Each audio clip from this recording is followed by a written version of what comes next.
A very good morning to all of you. This is Dr. Gitanjali Sharma, convener for MOS LDP 2024. May I now request our Honorary Secretary, Dr. Atul Kadhane, to give the welcome address, please. Good morning, all. Welcome to the first ever MOS Leadership Development Program 2024. We all know that we have such a program in AIOS, but the President, Dr. Agarwal sir, wants MOS to have the program, and all credit goes to Gitanjali Sharma ma'am. She curated the program very nicely, and to all the participants who willingly come and prepare their presentations for such program. Hope such kinds of programs will be beneficial for all the members also and to the participants also, because the MOS in coming time will need a leadership and some sort of, though we cannot say that the leaders will be born from this program, but at least whoever wants to go in MOS forward, or whoever wants to go in any sort of organization or in any sort of field, such types of program will always helpful in bringing them forwards. So welcome to you all. Now I request Gitanjali Sharma madam to please proceed further. Thank you, Dr. Kadhane. May I now request our President, sir, Dr. Santosh Agarwal, sir, to officially inaugurate this session and give his opening address, please. Yeah, thank you, Dr. Gitanjali and Dr. Atul, for your kind words. Respected seniors, teachers, my colleagues and friends, very good morning to everyone. I, Dr. Santosh Agarwal, Honorary President MOS, offer my warm greetings and welcome you all to this very distinguished program of MOS LDP. I declare that this program is inaugurated. If your actions inspire others to dream more, to learn more, to do more, and become more, you are a successful leader. MOS LDP is a structured initiative that helps people improve their leadership skills, capabilities, and their roles, both professionally and personally. Objectives of LDP program is to facilitate the hidden skills like communication skill, decision-making skill, personality improvement, and self-confidence. It teaches the skills, tools, and habits of successful leaders. It is designed wisely by Dr. Gitanjali Sharma and Team MOS in two parts. Part 1 is on virtual platform as taking place today, and part 2 would be in a physical format during our MOSCON 24 at Solapur. They are designed to foster talented and self-motivated colleagues to transit into leadership and managerial role. I am sincerely thankful to the well-acclaimed leaders of MOS, especially Dr. Rajiv Yeravadekar sir, Kuresh sir, Dr. Natarajan, Dr. Suhas Haldipurkar sir, and all the participants for sparing their valuable time for this episode to enlighten our potential leaders. MOS always strive for unfolding the hidden treasure of our esteemed colleagues and try for comprehensive development of everyone. I am also grateful to Dr. Gitanjali Sharma for her untiring endeavors and innovative ideas to curate this MOS LDP program, despite her other commitments as Secretary of IMA. I am looking forward to a great program and extend my best wishes as well to all the participants. I conclude with a quote: leaders don't do different things, but do them differently. All the very best to all the talented participants for MOS LDP program. Thanking you all. Thank you. Thank you, Dr. Agarwal, sir. That was really inspiring words. And thank you for acknowledging my efforts. May I now request Scientific Committee Chairman, Dr. Vardhaman Kankariya, to speak about background of LDP. He and myself have been the AIOS LDP alumni. So over to you, Dr. Vardhaman Kankaria, please. Thank you very much, ma'am. And of course, it is a great honor and privilege to be there along with you as a LDP alumni of our August AIOS parent society. Friends, today actually marks the third year of our MOS LDP program, although I will say that this is for the first time that this LDP program for MOS is being done in a very structured manner. So I think this is thanks to our president, Dr. Garwal sir, whose vision was to have a very structured LDP program this year. And of course, kudos and a lot of appreciation to Dr. Gitanjali Sharma ma'am, who has tirelessly worked to create a fantastic two-step MOS LDP program. And here we are today in the part one of this series. So basically, this is an initiative which has definitely become the cornerstone of our societies, that is MOS's vision for the future. But we have to understand what exactly is this leadership development program and why it is so important to us as ophthalmologists or members of MOS. The leadership development program is an effort, as we also understood from Dr. Agarwal sir, to cultivate and empower the next generation of leaders in ophthalmology, in particularly in MOS if possible. We all are constantly growing. We all know that in clinical skills, in surgical skills, we keep updating ourselves. But a true leadership in our field requires definitely much beyond your clinical and surgical acumen. It requires strategic thinking, ability to inspire people, ability to collaborate with your colleagues, and the vision to anticipate and tackle the new challenges of tomorrow. And one example of that will be, which has been very successfully tackled by our president this year, is the laser-related injuries to retina, which were happening during the Ganpati festival. He has been very proactive in actually understanding it, that it can damage it in the future, anticipating the issues, and then tackling it on time. Second thing is about the daycare issues, about which I think Dr. Garwal sir will be telling us in due course, but he has taken proactive steps in that regard as well. So this is what we learn from being a leader. The MOS LDP is designed to provide a platform where potential leaders are not just taught leadership principles, but are also given opportunity to experience them by handling variety of projects. I think some of our MOS LDP graduates are going to present their work today. And it equips participants with the tools to take the roles of responsibility within MOS as organization, their own organizations such as their own hospitals, and even at national stage if possible in the future.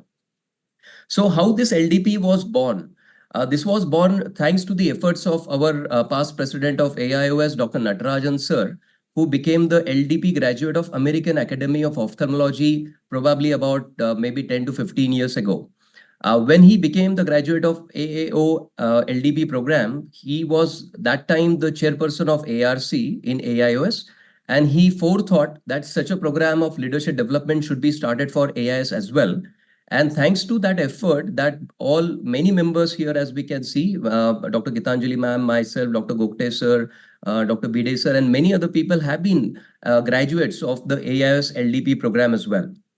So this is a combination of mentorship that we are going to have today, hands-on projects that some of our leaders have handled, the graduates have handled, and interaction with the current leaders in ophthalmology. LDP is ensuring that our society in the future will have a strong and forward-thinking leadership base. And of course, we are very proud of the impact that this program is already making, because in last 3 years also, people who were included in both MOS and AIS level have tried to contribute to both the societies. And we are definitely expecting these graduates to take up leadership positions in MOS and in their own organizations in the future as well. So basically, I think to those who are going to participate today, we wish them all the best. We encourage you to make the most of this journey. And it will challenge you. Definitely, it will push your limits. And ultimately, it will shape you into a leader that definitely makes a difference to the society at large. So I would like to definitely again thank Dr. Gitanjali ma'am for curating this amazing session. And I'm very, very sure for all the graduates and all the participants who are participating today, even on YouTube, they're going to learn a lot of pearls of wisdom to become a better version of yourself for tomorrow. So over to you, Dr. Gitanjali ma'am. Thank you so much. Thank you, Dr. Vardhaman. You always speak so beautifully. That's the perfect communication skills that one learns in LDP program.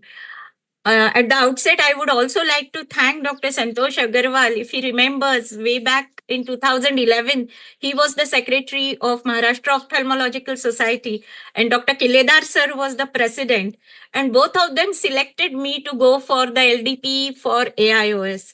And that particular step in my life is a big, big step. It changed my life forever, not just professionally, but also personally. So this LDP program is meant for a personal development as well, along with your professional development, of course.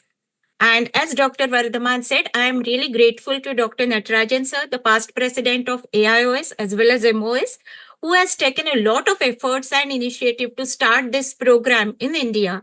And we all who are AIOS alumni of LDP are also alumni of AO LDP. So we can attend those sessions. So this is one good thing that he has started for AIOS in India, and continuously he is doing so. So I would like him to join. He is presently abroad somewhere, and from there he is going to join this program. And of course, he is going to share his thoughts with us today. So let's start with today's program. And I'm so grateful that today we have Dr. Rajiv Yerodekar sir. I'll just like to share. Yeah.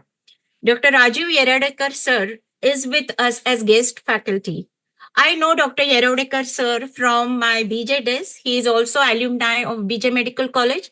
He was my senior, and in those days, if you remember, residents used to teach UGs, and that way he is my teacher as well.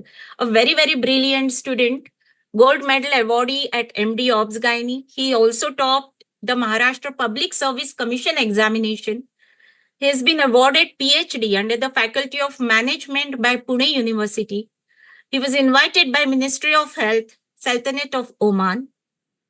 He has been member of various governmental bodies, including MCI, Central Supervisory Board, Maharashtra Medical Council, Maharashtra Nursing Council, Consultancy Development Center, DSIR, Senate of MUHS, and professional organizations like FICCI. Dr. Rajiv is championing the concept of health promoting universities in India. This is very, very important. He is a member of steering group of international health promoting universities and colleges, the working group of UGC to bring out the policy of health promoting university, and Fit India Movement Campaign Committee, MHRD, Government of India. He has been nominated on the WHO project on development of health and wellness assessment index of higher educational institutions in India. Dr. Yerodekar is a member of Specialist Board of DNB and FNB in the specialty of Obs Gynae, National Board of Examination in Medical Sciences, Ministry of Health, Family Welfare, Government of India, and member of Accreditation Board for the Healthcare Sector Skill Council, HSSC, and CII Western Region Subcommittee on Healthcare. He has contributed a number of articles in various national and international journals. And as a member of various national bodies, Dr. Yerodekar has contributed to policy formation and regulatory mechanisms influencing healthcare delivery and medical and nursing education nationally. Provost and Faculty of Medical Health Sciences, Symbiosis International University, it is my pleasure to present Dr. Rajiv Yerodekar for all of you as guest faculty for today's LDP session. Thank you, Dr. Yerodekar, for joining. He has just arrived from abroad and still he has taken efforts to join for this session. Thank you, sir. Over to you, please. Good morning, everyone. Thank you, Dr. Gitanjali, for this very kind introduction. Am I audible to you all? Am I audible? Yes, sir. You are audible. Yeah. So, thank you for having me over. It's a great honor to be addressing leaders of the healthcare fraternity in the specific discipline of ophthalmology.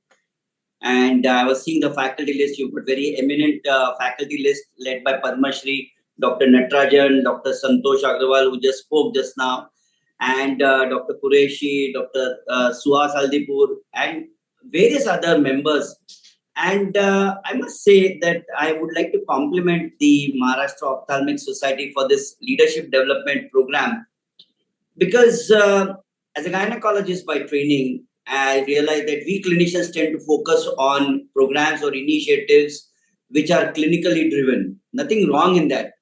But we do forget at times that we are not clinicians, we are first human beings, and we are in the dynamics on human patient management on one side, and interpersonal team management on the other side.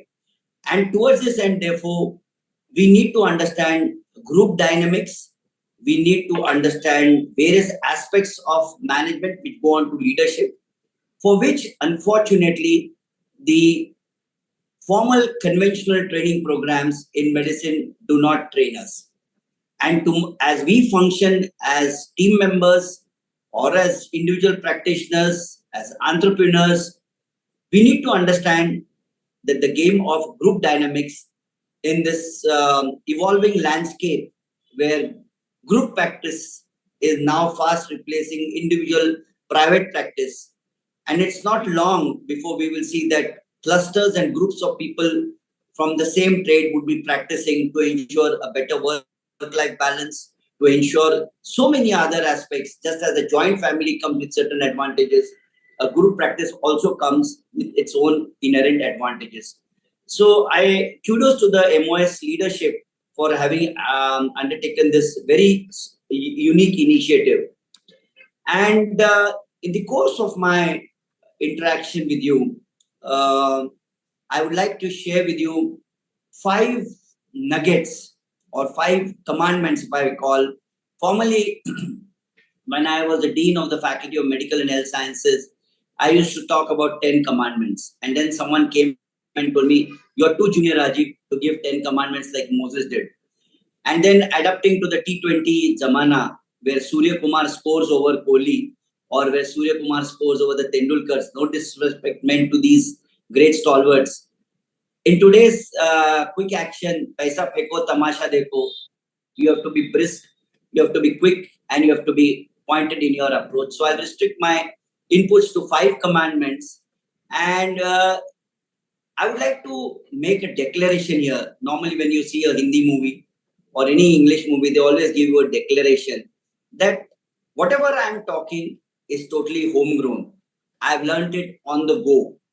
I don't have any formal MBA qualification, but having worked in Symbiosis for over a quarter of a century now, the tenets or the aspects of management have rubbed up onto me. I've made my mistakes and I'm still making mistakes. And as a student and as a lifelong learner, as we clinicians are taught, we are improving and improvising every day of our existence. So I claim no formal expertise in management as an MBA or any formal degree. And most importantly, what I'll be speaking will be therefore straight from the heart. And therefore, there will be no cliche faces, no management jargon, and everything what I'm talking is coming from the left ventricle as I learned it over the years at Symbiosis. And they always take a caveat or a disclaimer, and so do I in the course of my talk.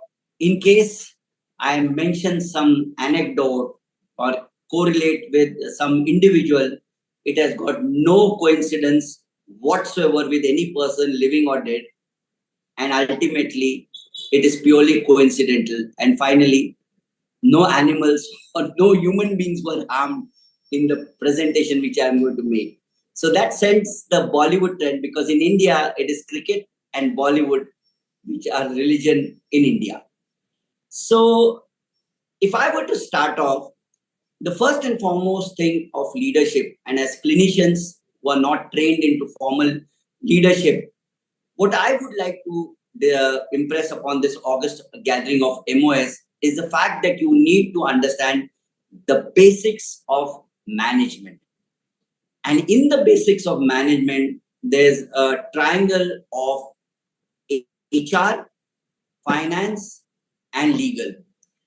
And I think so, I will be spending most of my time on talking about the human resource part of it, or what I call as the human capital. And there was a one very significant signature statement which I read in one of the emails. It says that if you take care of your people, the people will take care of themselves, and your business will automatically be taken care of. So human capital rather than human resource has moved from the backyard. Initially in all board meetings, there would be just marketing and finance, which would be the drivers. Just as you know, when we graduated out, medicine, obs and gynac and surgery were the glamour branches. Unfortunately, there used to be no takers for radiology and dermatology. And today, 30, 40 years down the line, you find that people are more vying for dermatology and radiology. And one who's administering medical education under the aegis of a university, I'm pained and in a way happy to see that the maximum demand for post-graduation seats are in dermatology and radiology, the surrogate indicator being the capitation fees charged for the programs in post-graduation in these disciplines. Be that as it may be, we're not going into dwelling into the dynamics of the economics of medical education. But in HR, today it is a consumer or an employee-driven market. Sir, can I just interrupt you? Is there a PowerPoint presentation? No. Okay, I thought that we are not able to see the slides. No. PowerPoint presentation is something I try to eschew these days because there is no point in the PowerPoint presentation and it doesn't drive the point powerfully. Okay, thank you. That is the thought process in which I do not try to make PowerPoint presentations, because then you have, so neither as they say, civil servants are neither servants, they are not even civil. So PowerPoint presentation doesn't help drive the point, doesn't help driving the point powerfully. The way we can talk heart to heart, as I said, from the left ventricle, is something which I would like to engage in a dialogue with this August gathering. Hence, no PowerPoint presentation. That's great. Thank you. So one of the aspects of HR is we all have to evolve as meta leaders. Broadly speaking, meta leadership is all about what they talk in colloquial language as 21st century skill sets. When you want to be a leader, you have to develop these abilities or these traits of deep sense making, adaptive agility, synergistic collaboration, so on and so forth. All these are 21st century skills, but they are basics for leadership, because I need to be more accommodative when I'm engaging with an audience. I need to engage and understand a diverse viewpoint. Unfortunately, in medical education, we are not trained to be receptive to new ideas. What the boss says is the Bible. What the boss says is cast in iron.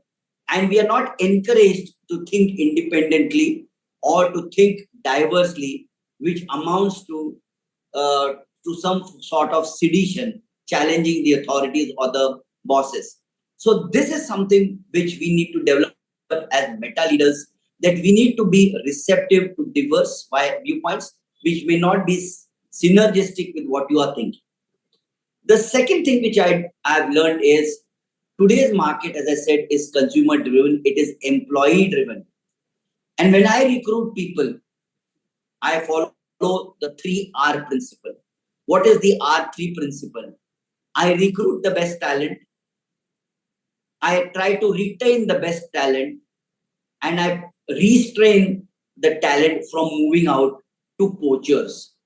Now, restraint is to be looked at in an affirmative way. It is not the dictionary meaning of restraint is prohibiting or inhibiting.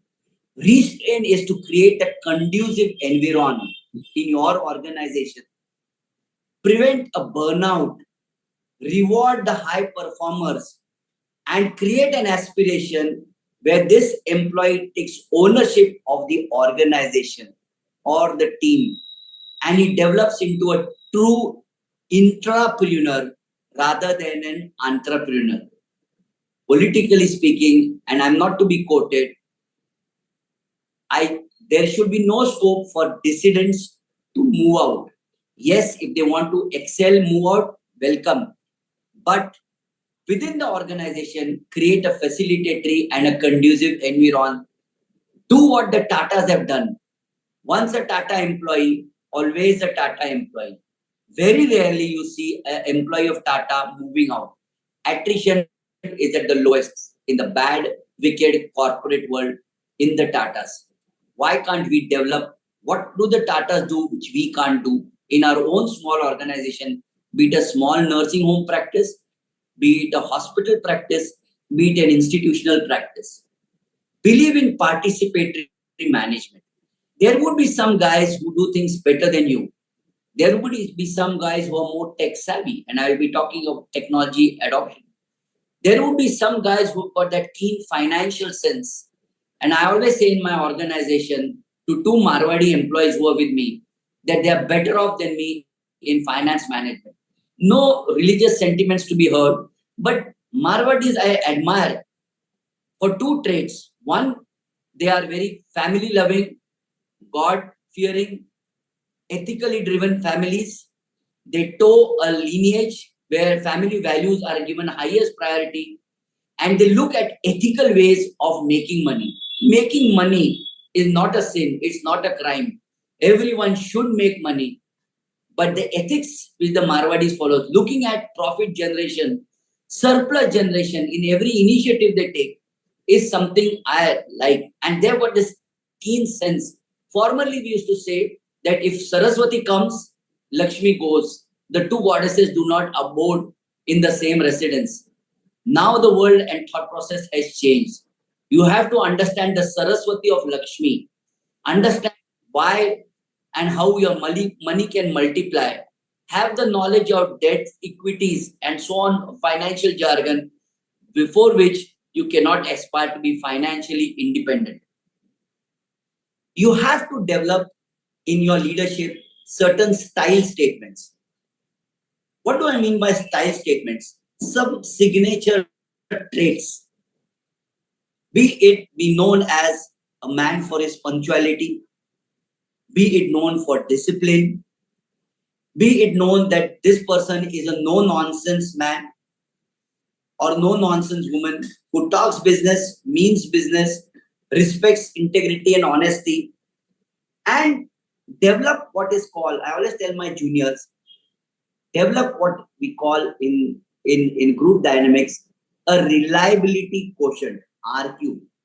That इस बंदे को ये काम दिया तो ये काम दुनिया इधर की उधर हो जाए वो करेगा. And you will see that as consultants, you give the job to the JR or the SR who's most reliable if you want it to be done. There's a common saying in English, if you want a job to be done, give it to the busiest person. Because the person who is not doing anything doesn't have time to do your work. Give it to the busiest person. So identify the right talent and give it to that person. And develop, help your juniors to develop what is a reliability quotient, RQ. That isko diya to ye kaam ho jayega. You also need to develop certain mediation and negotiation skills. As they often say, you can mean no without saying no. The ability to convince others of your viewpoint at the same time being adaptive and receptive to their viewpoint. In a lighter vein, if you cannot convince the person opposite you, make an attempt to confuse him. That will facilitate acceptance. That was in a lighter way. There is always a need for introspection and a feedback. No one is picture perfect. There's a thin line between excellence and perfection. Excellence will lead you to perfection. But note that perfection or road to perfection is a journey, not a destination.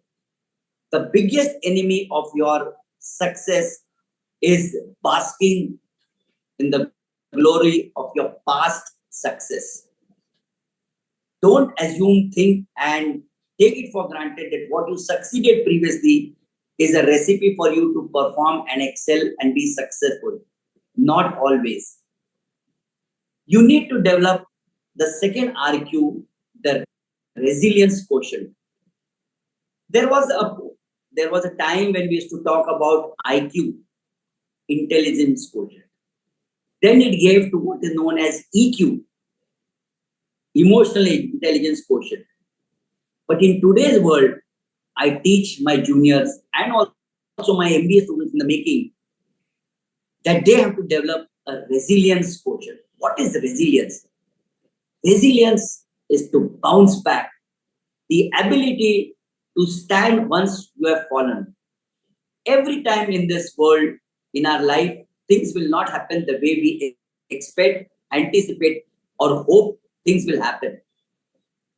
But in the face of adversity, the ability to bounce back is something which this young generation lacks. And we would be failing in our duty as mentors and seniors by age, if not by anything, if we don't instill this trait or this character in our trainees or in our junior colleagues, that the ability to develop a resilience quotient to accept something which is not going to happen. And this is something certainly we can also pass on to our patients, because we as healthcare providers can guarantee care. We cannot guarantee cure, though we take the best steps. And finally, from the HR or a human perspective, I always believe that you should be grounded on firm ethics and morals and values. And unfortunately, in our healthcare profession, ethics are being eroded, as a result of which a trust deficit is building up amongst our patient population. And the first thing we tell our patients to do this particular investigation or to do this form of modality of treatment, especially surgical intervention, patient has got his antenna on as to why is this doctor telling me to undergo this costly treatment or this costly investigation. We need to eliminate this trust deficit by being grounded on firm morals and values. And I'm not getting into the ethics chapter 5 of the Indian Medical Council or the MCI, erstwhile MCI, now the NMC Code of Conduct chapter 5, whether to accept gifts or whether to accept freebies from pharma companies. I'm not getting into that that domain, because that's a separate discussion altogether. But I do believe that if you fall for something, you can fall for anything. Learn to develop the power of no. I always tell my students, how do they differentiate between what is ethical and unethical? And students come from far and wide and they ask, what is ethical? What is unethical? Is smoking, drinking ethical, non-ethical? Dating ethical, non-ethical? So these are cultural differences. And the simple question, acid test, litmus test, which I tell them, if you can share what you are doing with your parents without any shame or fear, then it is ethical. If you have the fear or if you feel ashamed to share it with your parents, it is unethical. So learn to develop these ethics, morals, values. This is not a moral science class, and the audience is far too morally balanced for me to give any discourse. But we would be failing in our role as leaders, discussing leadership, when we don't imbibe the values of morals, values, cultures, and ethics. So that's all about HR. The second management lesson is developing a sense of financial knowledge. Finances are important, as they commonly say, money makes the mayor go. मराठीत एक म्हण आहे, सगळ्यांचे song आणता येतात, पैशाचे song आणता येत नाही. I go one step ahead. सगळ्यांचे सोंग आणता येतात, पैशाचे सोंग आणता येत नाही, आणि पैशाचे सोंग आणण्याची वेळ येऊ देऊ नका. Don't try to create a facade, a halo that you are financially well off. You need to understand the basics of astute finance management. I don't understand EBITDA. I don't understand profit and loss. No longer in leadership can you say that. The one who understands finances is the one who runs the business successfully. And believe you me, we are all practicing ophthalmologists, but it is some sort of a business which you are running. Business from the way it is professionally handled, not from the financial perspective, which the word business denotes. So you need to understand what austerity measures you can instill and how you can make it a long-term financially sustainable and a financially viable model. The third triangle of administration or management is having a basic working knowledge of the legal framework or the statutory framework of your particular organization, your particular trade. I'm a gynecologist, so I cannot say I don't know the provisions of PCP and Preconception, Prenatal Diagnostics, Prevention and Misuse Act. I jolly well know that, lest we commit errors of omission or errors of commission. None of the ophthalmologists can say that I am involved in corneal transplant, corneal grafting, but I don't know the provisions of the HOTA Act or the THOA Act. We have to know. We have to understand what is a liability, what is a vicarious liability, what are the concepts which will define healthcare delivery from deficiency of service to negligence. Concept of Bolam's hypothesis. All these are basics. So HR, finance, and legal understanding are the three angles of the triangle of healthcare management. The second mantra as a leader which you have to know is that of effective communication skills. We have to be good communicators. Unfortunately, it is only recently that the ATCOM module, Attitude, Ethics, and Communication Skills module has been introduced by the National Medical Commission in the training of undergraduates. I'm sure the August audience, when they graduated, were not taught all these things. Communication was the least important for all of us. We were busy learning about anatomy, physiology, medicine, surgery, and their respective clinical competency and skills. But basic communication skills, and here is where I would like to dwell for a minute. It is the lack of this sympathetic, empathetic communication which sows the first seed of litigation in your patient. If you don't disclose and discuss with the patient what treatment options you are giving, and the patient as a consumer has every right to know what treatment options are available and why you are choosing from the plethora of treatment options available this particular treatment option for this particular patient. And I'm sure you're aware of this Finnish study a few decades back, where they administered 3 cohorts of diabetes in their management. One where there was a unilateral endorsement by the diabetologist on the treatment given to diabetics. Second, where the pharma was involved, and third, where the patient was involved. And needless to say, the cohort where the patient was made participatory to the management plan had the best participatory, at the best glycemic control. So you need to partner with the patient, you need to tell the patient, and you need to develop these communication attributes. And for God's sake, my humble plea to all of us is, please do not use technical jargon. The anterior chamber मध्ये केला ना operate, मग ते असं होतं. अरे, what does the patient understand? For that matter, as a gynecologist, even I have forgotten what is the anterior chamber. And if there's an anterior chamber, I'm sure there's a posterior chamber. What is the sclera and what are the, etc., etc. You have to talk in a language which the patient understands and the patient accepts. The third mantra which I would like to have for the leaders is adopt technology. Please do not be tech shy. Today's mantra is to be tech savvy, because we need to adopt technology. And in this delicate science of ophthalmology, I think so there is no other branch of medicine or surgery for that matter where technology is advancing at such a rapid rate. Gone are the days when I, as an undergraduate, saw cataract surgery as an undergraduate in XYZ unit at Sassoon Hospital. I will not name the unit.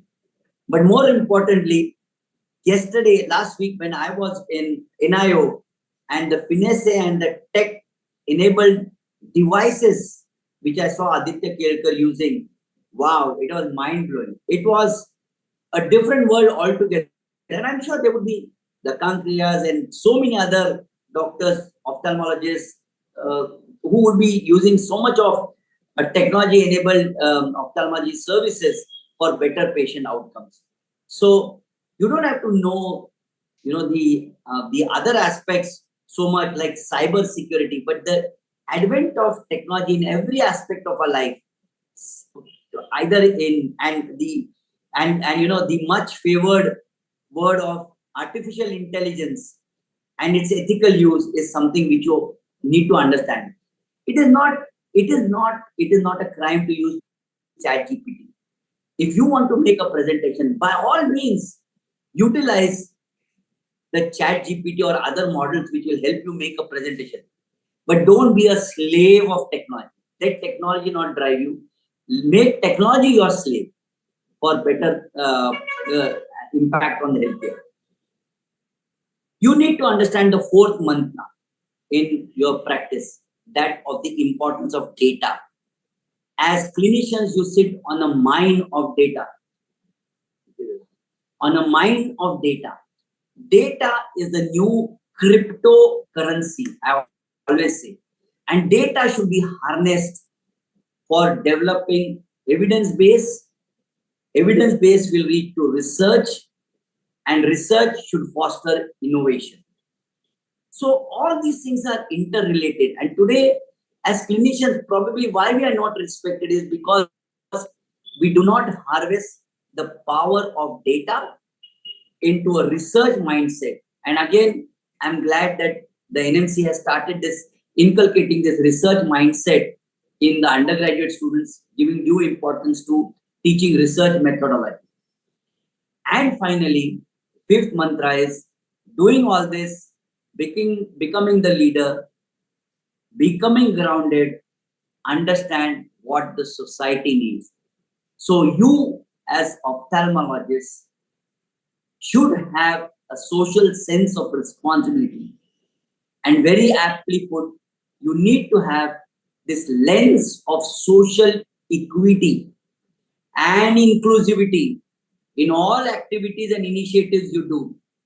You have a platform of an eye donation or a corneal donation program. Few other clinical branches are so advanced. Netradan is probably the simplest of dance after blood donation. Get onto this societal mode. And I was interacting with one of your esteemed senior colleagues, Dr. Sangeeta Wagh, last month. She's so passionate about eye organ or corneal transplant, corneal donation. And I've invited her to give me an ophthalmologist who is dedicated and passionate about corneal transplant. So this social equity lens of inclusivity and driving social reforms as transformative agents of social change is something which you all can do, because you have the eye, you have the sight. The challenge is to convert this eyesight into a vision for the future, for the betterment of mankind. So thank you very much for having me to share my viewpoints on this August platform with this esteemed elite audience. Thank you, Gitanjali, and I hope I was able to pass on some of my thoughts, and I claim no plagiarism from any source whatsoever for this, excepting some of the quotes which I mentioned.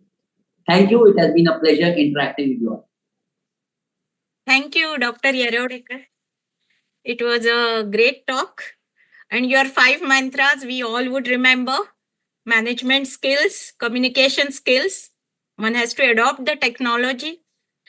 Then data. Data is very important. I think everyone has to learn about data and managing the data.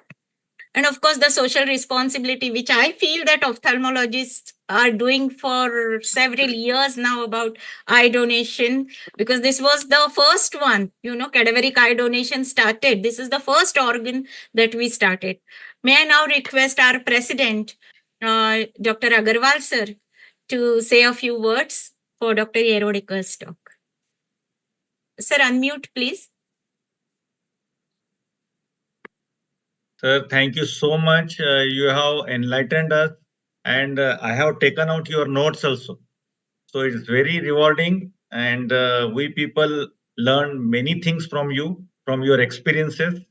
We are indebted to you from my MOS team. Thank you so much, sir. Thank you. And on a parting note, on the social aspects of healthcare delivery, without wanting to use this platform for advocacy, branding, or whatever you may call it, at Symbiosis, we run the Symbiosis University Hospital and Research Center. The entire hospital is run totally free of cost.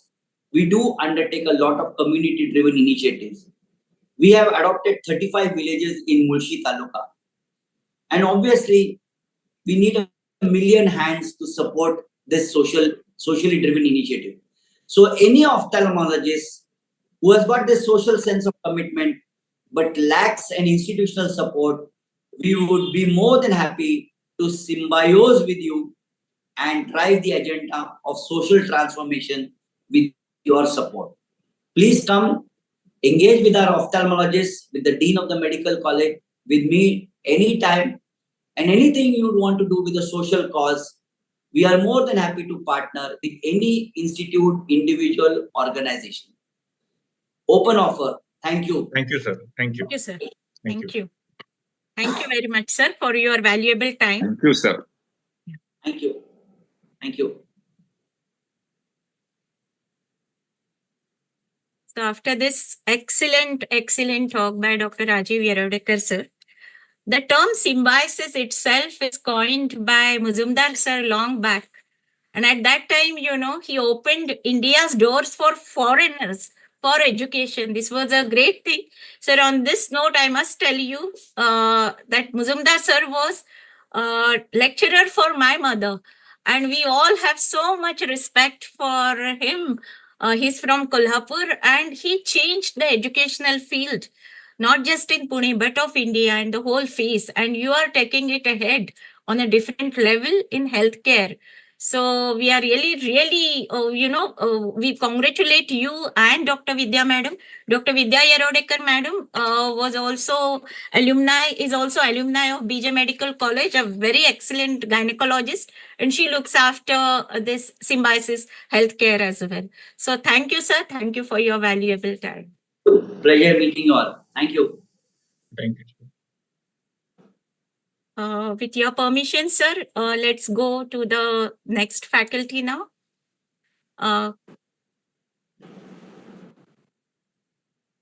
Can you all see the screen? I would like to introduce Dr. Kuresh Maskati, sir. Are you able to see my screen? No. No?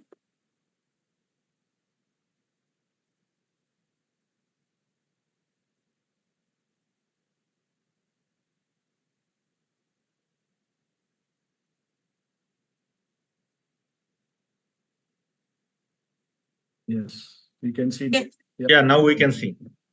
Okay.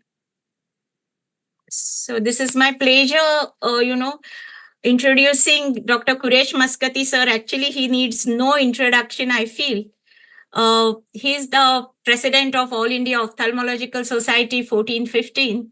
He has been president of Cornea Society of India, president of Bombay Ophthalmic Association, president of MOS. He has been chairman of International Society of Manual Small Incision Cataract Surgery, chairman of SARC Pediatric and Strabismus Association. He has received Lifetime Achievement Award from International Society of Cornea and Keratorefractive Surgery. There are so many things to speak about, Dr. Kuresh Maskati, sir, but I think everything will be spoken by him in his talk. Recently, he was on the cover page of Stalwarts, and that's a great thing, sir. Always listening to you is a pleasure for us. So over to you, Dr. Kuresh Maskati, sir, as faculty for MOS LDP today's session. Thank you. Also, he's an honorary advisor to MOS right now, Okay. always helping in our all day-to-day activities. Thank you, sir.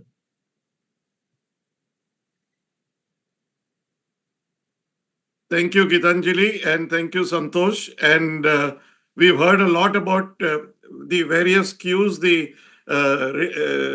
various quotients, the IQ, the RQ, RQ squared. I am representing MQ, that's Muscati Croatia. And I apologize to our previous speaker.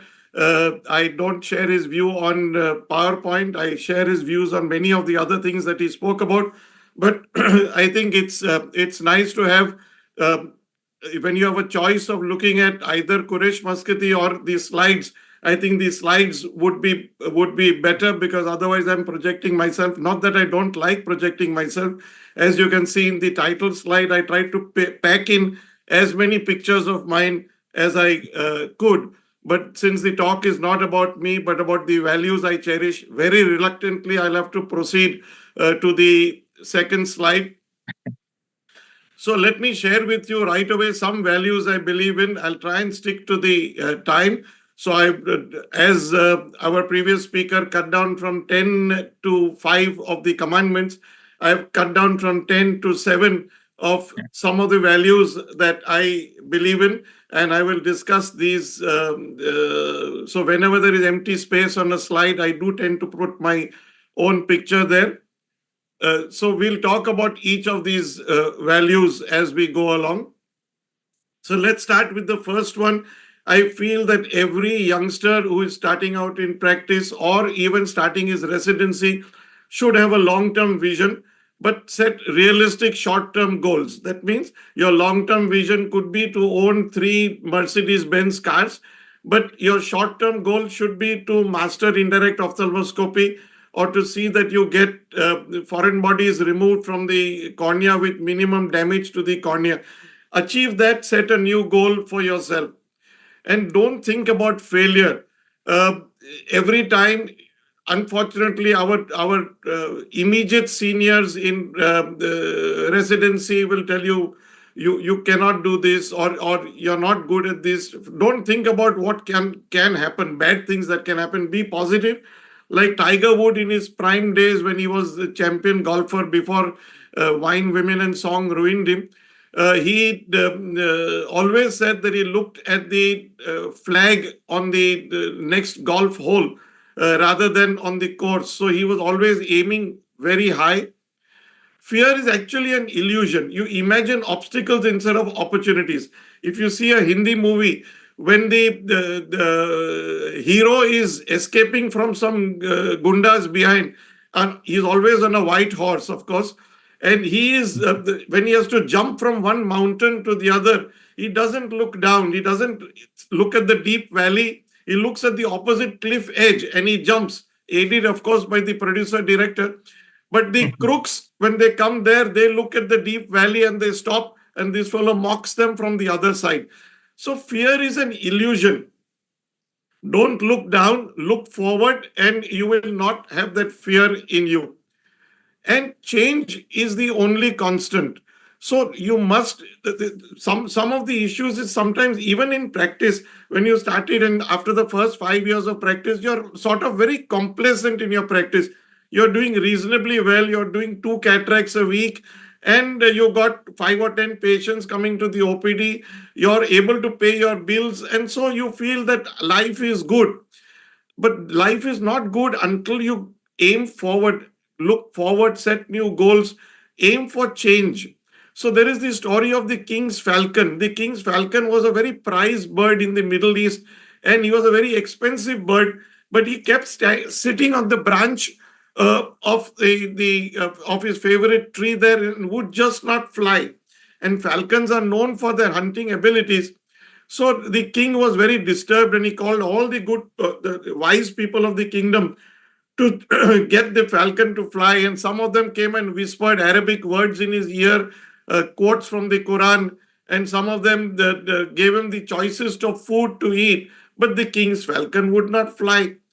Till a gardener came there and says, "Sir, can I try?" And everyone laughed, saying, "You're only a poor gardener. What will you do?" So he simply sickle and cut the branch on which the falcon was sitting there. And the falcon flew because he had no choice. So don't wait till you have no choice in the matter. Set your goals and keep moving ahead. Don't be complacent.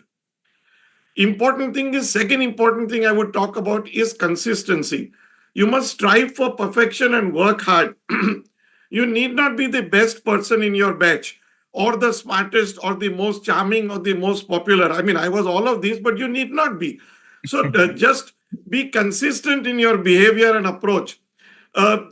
Whether it's the first patient in a busy OPD, if you're in BJ Medical and you have 300 patient OPD, whether it's the first patient you're seeing or the 300th patient that you're seeing, if you're following an SOP, a step-like thing of seeing with the torch, then seeing with the slit lamp, then dilating the pupil, then examining the retina and checking vision, it should be the same for the 300th person. Because yes, you are tired. It's 2 o'clock in the afternoon. He's the 300th patient.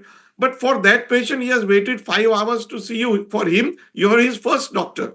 So be consistent, follow the same approach. Otherwise, sometimes you will simply miss the eye which is amblyopic and he's got a foreign body, very typical. You remove the foreign body and the patient sues you, saying that he can't see after that, but he never saw before that either, but you didn't check his vision prior to removal of the foreign body. So you must be consistent in your approach, whether you're in residency or in private practice. Unlike the carpenter who was asked to make one last house, this was a carpenter who was brilliant, and his boss was very happy with him and made him work really hard for him, paid him well also. The carpenter one day went up to him and says, "I'd like to retire now. I want to go back to my village. I've had enough of work." So the boss told him, "Yes, I'm very unhappy at letting you go. You're my best carpenter. But there is one last house I want you to make for me before you retire." Carpenter was very annoyed that his wish was not being granted. So he messed up that house. He did a shoddy job of the house and then went and handed the keys to his boss. And his boss said, "This is your retirement present. This house is for you. I knew that I could not find a better carpenter to make a retirement home for you, and you would have made the best one. So here are the keys back for your house." So you never know when lack of consistency will bounce back against you. Don't give excuses. Just strive towards perfection every time. Work hard. Practice, practice, practice. Again, I take the example of indirect ophthalmoscopy, which I was extremely poor at in my undergraduate days. But we benefited because we had a very large OPD in KEM. So if you just took 25 patients every OPD and did an indirect ophthalmoscopy, just from sheer the fact that you had so many patients to practice on, and it's a non-invasive procedure, you just got good at it. And our boss's thing was that every patient for surgery the next day, and we had a lot of detachments, would be examined by the residents at night and a picture drawn. So you had to do that, and you had to draw the picture of the holes, the tears, and everything. So it's all a question of continuing to work hard and being very consistent in your approach. The third value that I cherish is stand up for your convictions. It is important to say that you don't find something that others are finding, rather than to go with the herd. And somebody says, "Look, there is a small hole at 7 o'clock," and you look with the indirect, you don't see the hole. It's better that you say that you don't see the hole, rather than say, "Yes, yes, I see the hole at 7 o'clock," because 7 people have said they've seen the hole at 7 o'clock. It may not be there. It may be a hemorrhage. You may be right. But if you're convinced about what you're saying, even the exam, many times the examiner is testing you by telling you something, and then you saying you didn't see that the eye pressure was low, and if you felt the eye pressure was normal, you say no. He's leading you on to say that the eye pressure is low because he's giving you a hint. So, for example, there was the CEO of a top company who was trying to choose his successor, and he gave all of them, all his 6 heir apparents, seed for a bamboo plant, and told them, you grow this bamboo plant and come back to me, and whoever's grown the best looking plant, I will choose after 2 months. So all 6 of them went home. 5 of them came back after 2 months with lovely bamboo plants, grown, each one taller than the other. And only one fellow came back with an empty pot. So all the other 5 laughed at him.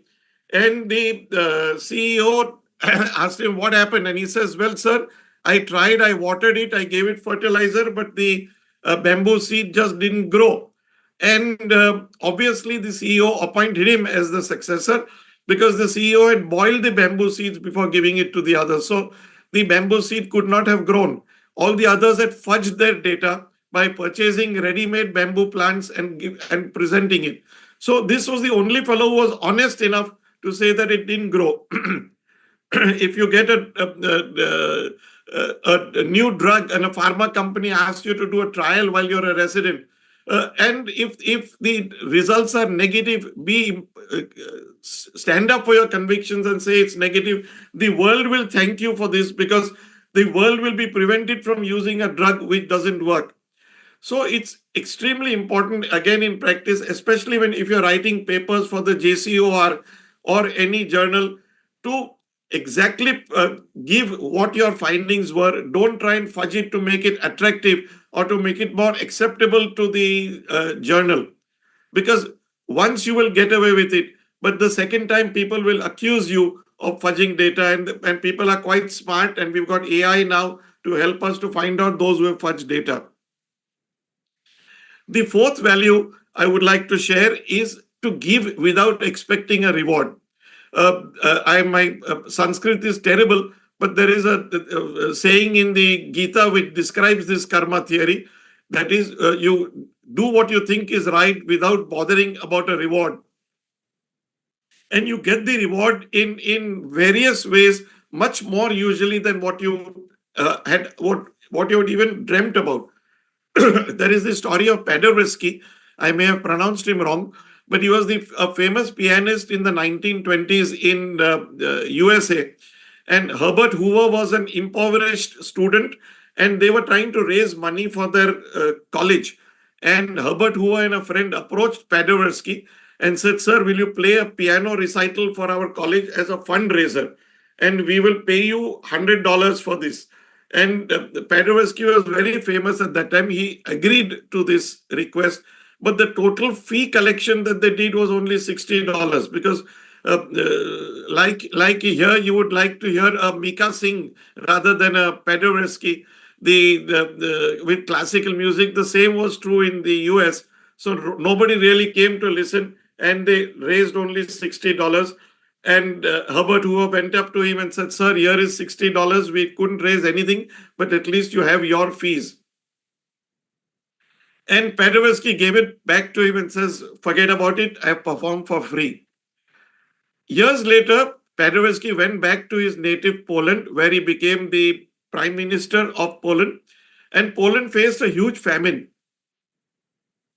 And Paderewski appealed to the US for help. And the then president of the US sanctioned a lot of ships of wheat for Poland. And Paderewski went up to him and said, sir, thank you so much, but we are impoverished. How do I pay you? And Herbert Hoover, who was then the president of the US, said, sir, you've already paid. This is something that our previous speaker alluded to about value yourself and value others. Both are important. If you take a 100 rupee note and crush it and crumple it, this is what 100 rupee notes incidentally used to look like in the good old days.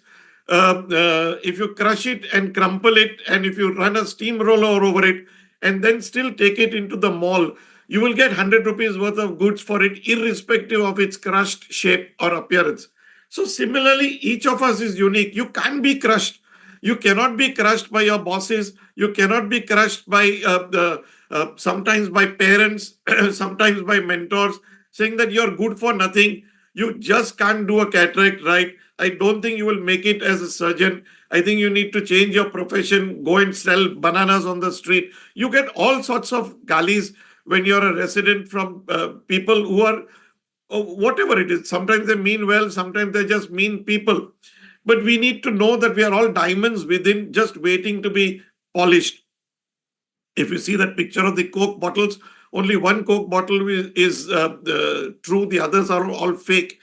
So each of us is unique, and we need to have self-esteem. We need to know what we are capable of, and let no external person crush you. If at all you have to be crushed, it has to be crushed by you, that you had too high an expectation from yourself. Lower it and do better, and gradually you will rise in your own eyes. Don't rise in other people's eyes, don't try and fulfill other people's expectations. It is your own expectations. You set a goal, you're trying to improve that. Henry Ford learned a lesson as a milk delivery person. He was the second richest person in the US. And in the 30s, again, all these youngsters did have side jobs to earn a little extra money.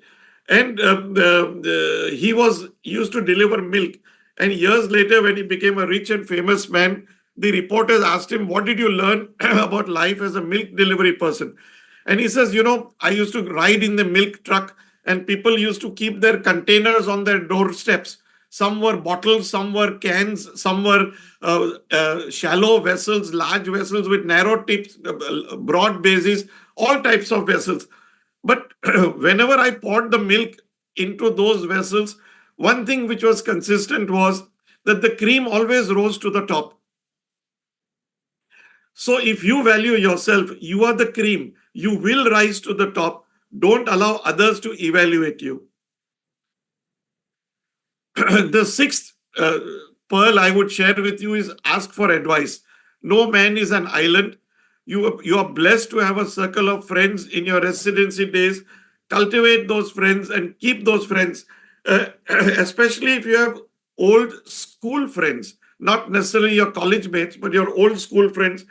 Get in touch with them, because they have seen you when you were in half pants or in short skirts, and they know you for the person that you are. So when you're feeling down, when you're feeling sad, when you're feeling that life sucks, get in touch with that circle of friends, take their advice, because they will always mean the best for you. And teamwork is important. As a resident, don't try to shine at the expense of other people. I mean, don't pull a fellow resident down to score brownie points with the boss. It will work for some time, but the boss is also going to see through you. And those residents whom you have angered or annoyed will never forget that. I know of cases in my own example, and I know of my juniors who still remember a particular resident who was terrible and who cultivated favors with the boss by talking even lies about the residents. So teamwork is important. Get together, and for every problem, there is a solution. And my final advice to you is to be ethical. It's more profitable in the long run to be ethical. People will realize you can't fool all the people all the time. You need to be a role model, if not for anyone else, then at least for your children. Some of you have children, some of you will have children, but you need to be a role model for at least your children, if not for others around you. I remember the time we went to an amusement park. We went to in Disney in the US with my father when I was a kid. And my father paid a full ticket for me, as I was just above the age limit for a half ticket. And my uncle was there and asked him, "Why did you do that? You could have got by, Indian Jugaad. He looks small. He can easily pass for a half ticket." So my uncle asked him, "Why did you pay for a full ticket?" He says, "Because my son will remember this." And to this day, I still remember that. So I try to practice the same. So be role models for the young. I was once caught on a cell phone, talking on a cell phone at a traffic signal in Mumbai. And this was a day prior to the time when Salman Khan ran over some 7-8 people on the street and killed them or whatever. So the law changed. Instead of being fined, I was asked to appear in court. and I had to go to court myself and plead guilty. And I was fined 500 rupees in those days. This was early days of cell phones. And I was told my driving license is suspended for 7 days. So my kids were young and they told me, let's go out for ice cream at night. And I said, I can't drive. Ask mom to drive the car. I will not drive. And they couldn't understand why I could not drive. I said, no, because for 7 days I'm not allowed to drive. So I don't know whether the kids have imbibed that story. But the point is, you have to be consistent and true to yourself and be ethical, if not for others, at least to set example for your own kids and those around you. So to summarize, I discussed the importance of certain values in my personal and professional lives. I assure you I have not told you anything I don't follow myself, and you're free to apply any or none of the take-home messages in your own lives. But I wish you all the best, all those who are taking the LDP. And as Dr. Vardhaman Kankaria said, use the LDP as a stepping stone to improve yourself. And I would like those from MOS who take the LDP to shine at the AIOS level. It's a beautiful platform for you to come ethically up. You see, some of our leaders at the AIOS level are not worth writing home about. They have not come there the way they should have. They have not occupied those high positions the way they should have, and they're giving AIOS a bad name. AIOS is an excellent organization. I invite all LDP persons, all those who are taking the course, to rise, shine in MOS, in their personal lives, and at the AIOS level. That would please me very much. Thank you so much. I apologize if I've overburdened your mind. Thank you, Gitanjali, for the opportunity. Thank you, sir. Excellent speech. You have always been a role model, sir. You showed a photo with Shah Rukh Khan with a cigar in his hand. So you are the role model for us. We want your photo over there. Along with Abdul Kalam sir, Gandhiji and Mother Teresa, it should be your photo over there. Because you have always been a role model. Excellent talk, sir. All the points that you covered are the great values that everyone should imbibe. Not just this LDP participants, but everyone, right from their school days to even if you are a senior person. So thank you very much, sir. And may I request our President Agarwal, sir, to say a few words for Dr. Quresh Maskati sir's talk. Really awesome, sir. You have presented your own experiences. You have shared your own experiences with us. It definitely helps us to improve ourselves, our values, always pays in long run. We should imbibe all those values, ethics, and that will definitely help you to be a successful person in your life. Whether you are competent or not, that is not important, but you should be a good person.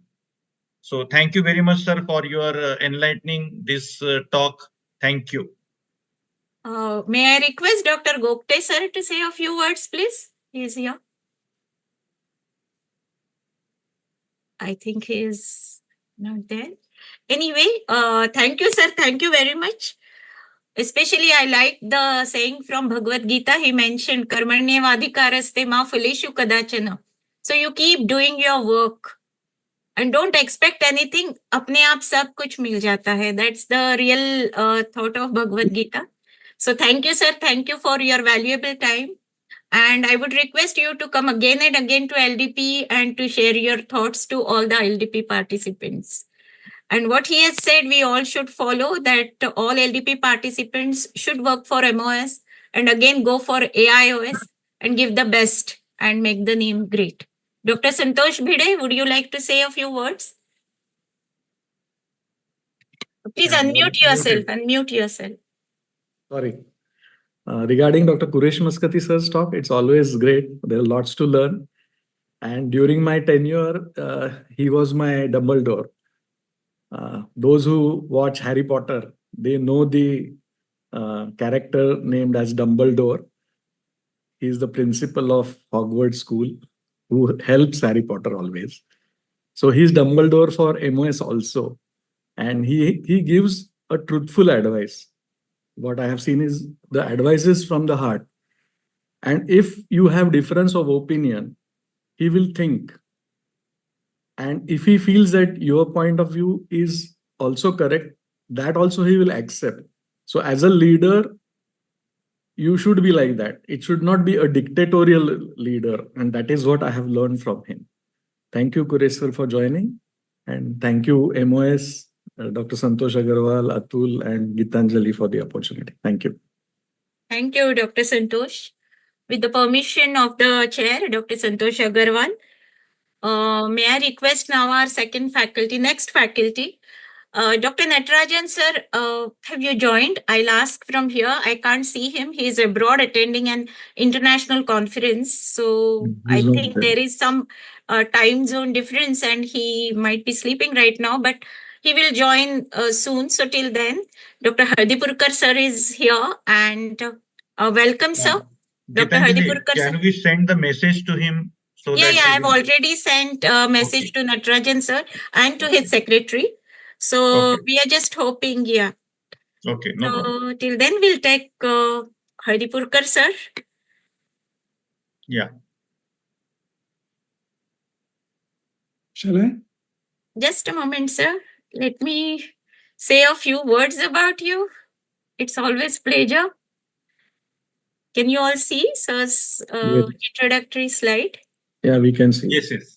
Yeah. So again, it's my great pleasure to introduce the great person, Dr. Suhas Haripurkar sir. And now I can talk like he is my teacher because I have done MOS fellowship with him way back in the year, I think 97, 98. Founder director of Lakshmi Eye Institute, founder and chief trustee of Lakshmi Charitable Trust, which has 3 operating facilities, 12 vision centers, and a college of optometry, and is accredited for conducted DNB ophthalmology. He did pioneering work in spreading phaco techniques in India. That back in 1990s, that's what I'm saying. So I did a fellowship with him.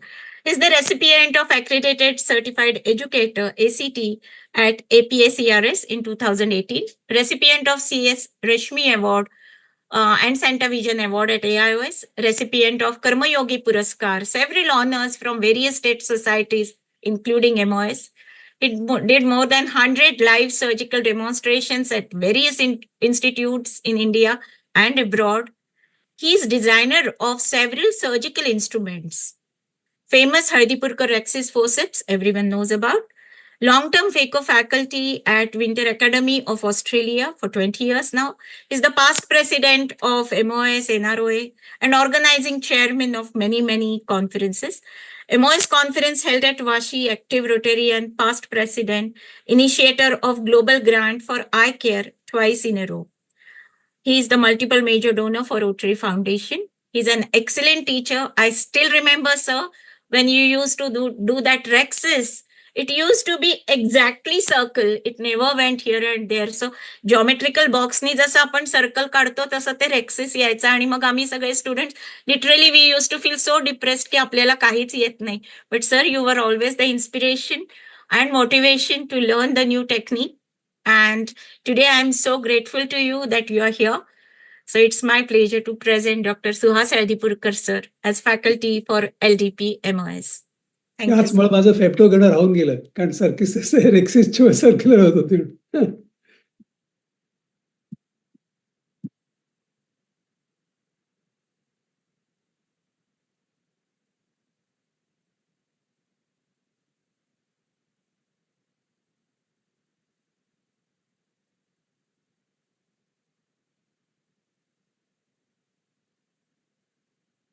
Thank you. Gitanjali, can you hear me? Yes, sir, we can Yes, hear sir. you and we can see the slides also. Gitanjali, I would really like to thank you as a convener. In fact, you are one of those multifaceted personalities from Pune. And I thank all the big bosses of MOS. And I must appreciate Agarwal and everyone and Vardhaman. It's a fantastic work you are doing. In fact, way back when this LDP started, I had a secret desire, if only I was young enough, that I could attend that. But I had the age bar, so I couldn't participate in it. But I really do not know how much qualified I am to address the young crowd on that, except that I have lived longer than most of you, so that probably gives me that that opportunity to come and speak to you. So today, what I'm going to speak on is some of the pearls that I collected over the last 4 decades of my practice. Before that, I must tell you that we are so fortunate that these four icons of our country, because of whom Indian ophthalmologist is respected all over the world. They have done a great thing for us. And of course, I was very fortunate that I've seen these people in flesh and blood and tried to share try to learn most of it. And they were standing by when we were taking our toddler steps in the art of implantation. And I thank all these international icons. Way back in the 80, precisely in the year 81, when I decided to come to Panvel, I just went to meet my teacher, Dr. Subhash Gokhale. He told me only one thing. He said, Doctor, if a patient comes with a cataract in his eye, will you not be secretly happy about it? I said, yes. He was a very spiritual kind of a person. He said, look, your pleasure is at the cost of his pain. And that thing, although and I'm never so spiritually evolved, that one line that he said, it just stayed with me. And it has always stayed like a watchdog because it stops you from being unethical, from being immoral, from being, doing anything but the truthful thing. And again, when I was leaving my small hometown, my father gave me this advice. And every time, like, for example, when I decided to go from Bombay to Panvel to start my practice, I called him up and said, I'm not coming back to Karo, I'm starting my practice. He only reminded me of this. He said, achieve excellence, quote your price, and the world will pay you. But it took me some years, and as bit of wisdom prevailed upon me, I realized that this quote is a Western concept. It's not our Eastern concept. Like how Quresh mentioned, and Gitanjali also spoke about Karma Yoga. The Karma Yoga only concerns the first part of it.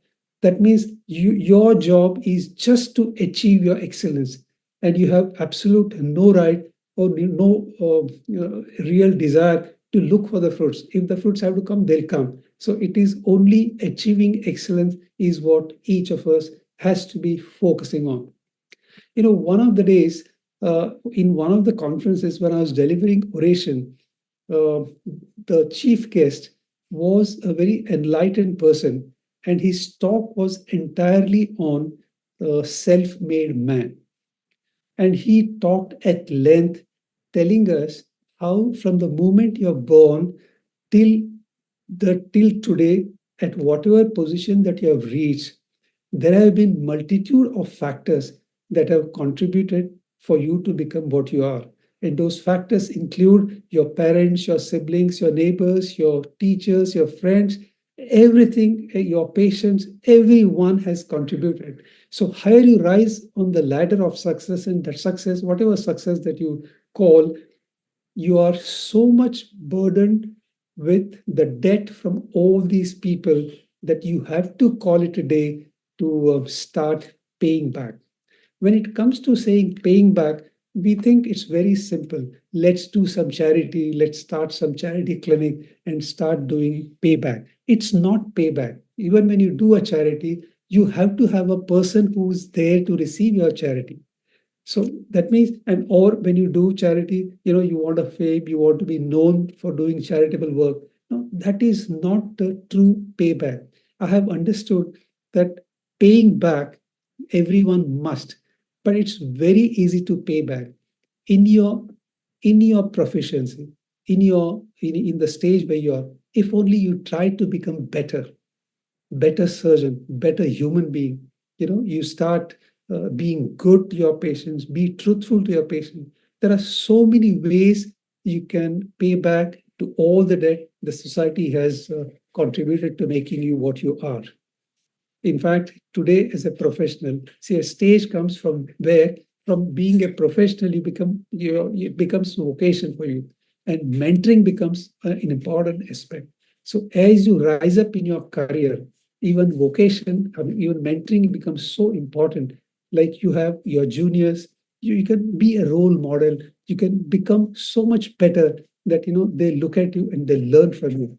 You start, walking the talk. That's what they say. So these are ways in which one can always pay back. Now, this is a very, very important aspect that we should remember, that we should all the time be in the mode of gratitude. And for all that you have done or whatever you are today, you have to be grateful to whoever did it for you. To us all, it's a God's decision that you are here. If you look at the percentage of all of us, we are all successful people. We are here not because we were the best. We are here because there was some grace that really led to you becoming what you are today. So if you try to be all the time in the mode of gratitude, that really helps us to become better. Today, exactly 46 years and 18 days back, in San OT, I walked in because that was the day I was going to do my first cataract. And Dr. Ranjit Maniyar was my registrar, and he was holding my hands to teach me cataract surgery. And I was all excited and passionate about it. Even today, when I walk into the theater, I'm equally passionate, equally excited about doing that cataract surgery. Because unless you love what you do and you're passionate about what you're doing, you really can't become happy and give your best. When I completed 25 years of my FACO teaching or FACO learning, I stopped to take a stock of things that had happened and what I had gained in those 25 years of FACO learning. And I realized that there's no full stop. Because in those 25 years, there was continuously something new that was coming. We were either learning something, we were adopting something, changing something. And even today, after these many years, I realize that if you want to be good or if you want to be a better surgeon than yesterday, there's no full stop. Then, second thing I realized is that the day ophthalmology became a microsurgery, all of us became performing artists. Like be it your, and the moment you do microsurgery, you have a TV on which your surgery is seen. So either your assistant, your runner, or your resident, or your patients, or if you're lucky, your colleagues, all would be watching your surgery. So you have to be better or continuously improve your surgeries. You never know. Someday you could be a watchtower onto which people might set their clock. So as a surgeon, I think one of the prime duties for us is to all the time keep improving. When I was doing my FACO fellowship, till at the end of my fellowship, I still couldn't make out if my teacher, Dr. Wrench, was a right-handed or left-handed. He had equal skills in both hands. And I realized that it's an integral part of modern cataract surgery. And I asked him, sir, how do you practice? He said that the normal things that you do with your, on a day-to-day basis, try to do them with your left hand, try to shave with your left hand, try to paint with your left hand, because in doing good surgery, your left hand has to be as good as your right hand so that you can do that surgery more eloquently, more graciously, because it's so important that whatever you do with gentle care, so that the end results are always going to be good. Then one day I was attending with a glaucoma surgeon in North Carolina, and that day he had 4 traps, out of which 3 were repeat traps. And while operating, he told me, he said, you cataract fellows and retinal people, you have least respect for conjunctiva. And the one thing that we really want to be good and virgin and healthy is conjunctiva. And I realized that in that tiny eye structure that we operate all the time, there's just no reason to hurry. There's no reason. No one's going to give you prize for doing that surgery in 10 minutes and 5 minutes, because intraocular structures are so tiny, so delicate. You have to be very, very gentle, because if you are gentle in some other way, it always pays you. there was a time, in the last 25 years when I realized that so many things were happening. We were all the time, running against this and running against that. And then I realized that it's not really done. If you want to enjoy what you do, you can't be walking fast because it means you are focused on a distinct time-bound goal. But that was not for me. For me, it was my emotions and my passions. I wanted to keep intact till the end. So I preferred to walking, far away. So I would do it at my own speed. And that led to my total approach to change in ophthalmology, where I started looking at cataract surgery as, with a mindful approach. All of us do meditation, all of us are into mindful walking or mindful living. Similarly, it is so easy to have an approach which is very, very mindful. So when I say mindful approach, what it means is, you be aware of everything that you do, including when you're examining a patient. Be mindful of all that. Be mindful and try and enjoy that conversation you have with a patient. Because finally, whatever time you spend with a patient has also a good healing power. If you just put in positive emotions into it, it helps the patient, it helps you. Finally, you are also concerned about your own happiness and well being.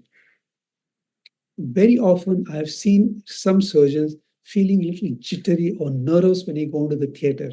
But remember, my young friends, the operation theater should be a place to restore your peace of mind and comfort. It has such soothing effects. So go about it very gently. Even if you're not operating, you're just going into the theater to observe. Be very mindful and look at it with, meditational kind of outlook. And remember one thing, life always offers you two types of victories. There's something which all of us know, and that's a public victory, and other thing is private victory. Public victory is when you receive accolades, recognitions, and awards. Those public victories don't come very often. You really work for it, and then you get known, and then you have all that celebration. And after that, again you start struggling to get another public victory. But as against that, your private victories are so many so there's so many, and they are to be celebrated privately in your heart. They are ample in number and are to be found when you have a mindful approach to life in general or to cataract surgery in particular. Now, speak as an ophthalmology, when I speak of private victory in a cataract surgery, Gitanjali was mentioning about rexes. Now, let's say for a surgeon, for us, the gold standard is a circular rexis or a femtorexis. If I decide to do a rexis, I want to do it circular. My strike rate may be 5 times out of 10, or it could be 7 times out of 10. Sometimes it could be 10 out of 10. So when my score increases, that becomes a private victory. I mean, it doesn't concern your onlookers, it doesn't concern the patient, but in your own heart, you know that your strike rate is improving. Every time it improves, it's your private victory. And private victories are to be celebrated within your heart, because finally, the ultimate aim in life is to remain happy.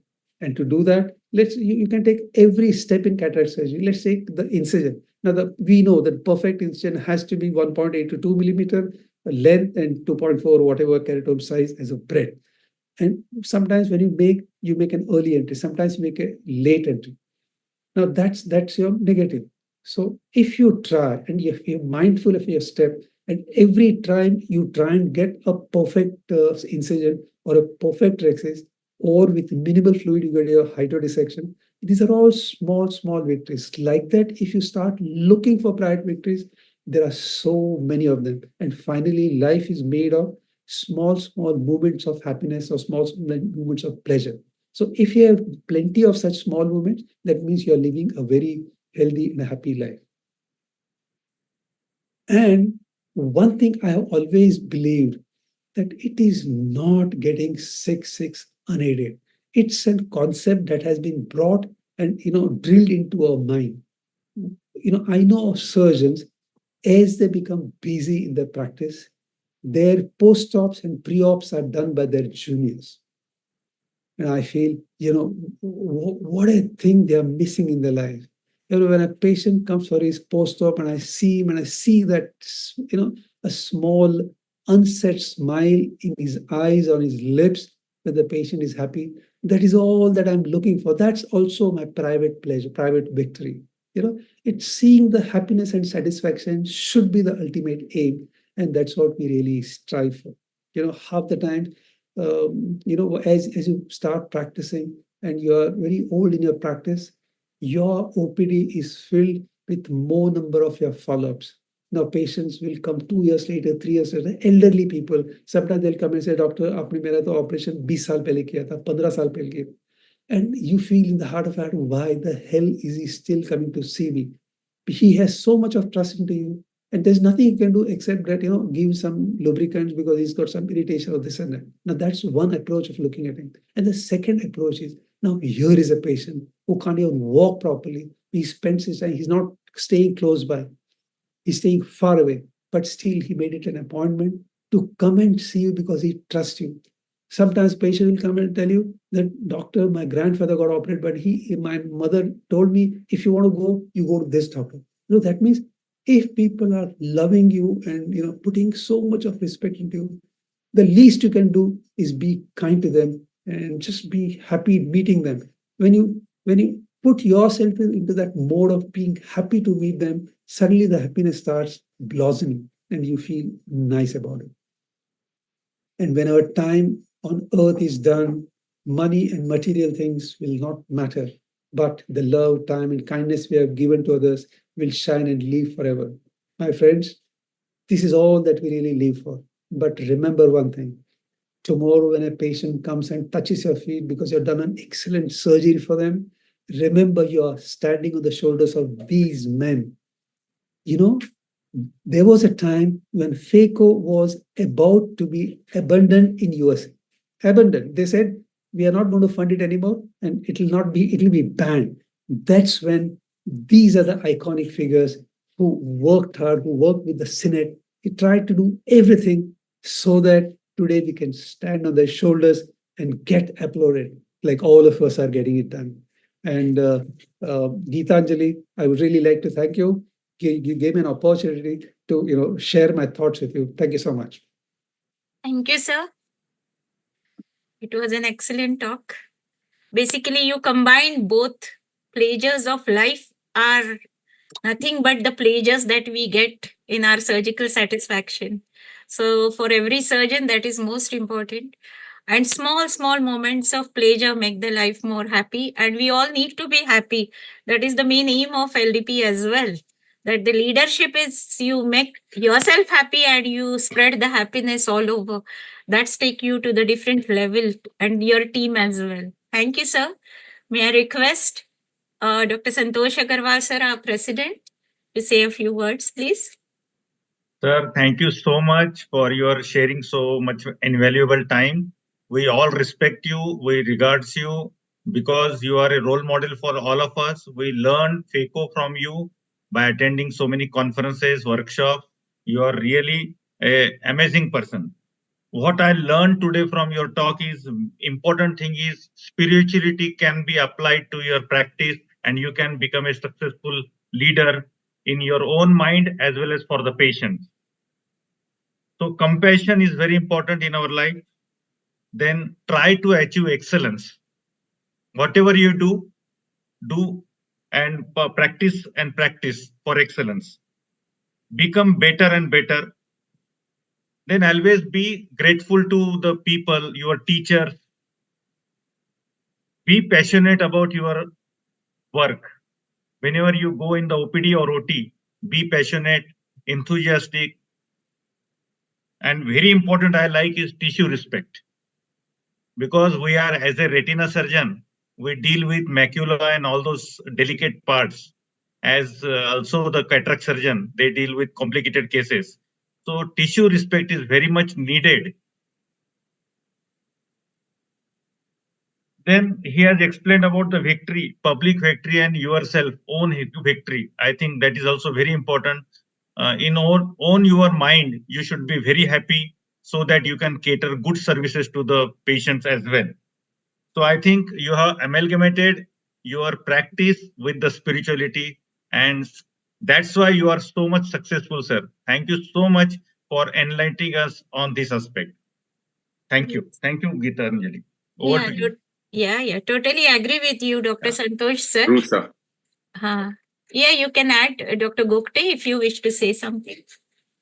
No, Hardipurkar sir is a role model to all of us in so many ways. And as Dr. Maskati earlier, and he has said, it's those simple things in life which they have followed, which make them so special. Well, not just successful, but very, very special. Thank you. म्हणजे मला दोघांनाही ऐकताना मी मराठीत बोलते, पण ऋषितुल्य व्यक्तिमत्व काय असतात याचा आभास झाला हरिपुरकर सर आणि मस्कती सर या दोघांकडून. म्हणजे आपण गुरु म्हणतो, ते गुरुमध्ये टीचरमध्ये एक वेगळं येतं आणि गुरुमध्ये एक वेगळं येतं. तर ती व्यक्तिमत्व अशी आहेत. आणि thank you both of you for joining today, आणि LDPच्या सगळ्या पार्टिसिपंट्सना आणि आम्हाला सगळ्यांना म्हणजे अप्रतिम अशा सगळ्या या टिप्स होत्या, सगळं ज्ञान होतं. Thank you very much. नुकताच आपण 5 सप्टेंबरला टीचर्स डे केलाय, त्यानिमित्तानं आज आपण या टीचर्स कडून हे सुंदर ऐकायला मिळालं. That is also we are very grateful to both of you sir and for your valuable time on a Sunday morning. So thank you very much sir. With your permission, Dr. Agarwal sir, still I think Dr. Natarajan sir has not joined. So Okay. I would like to now introduce our own president, Dr. Agarwal sir, because he would be giving the next talk now.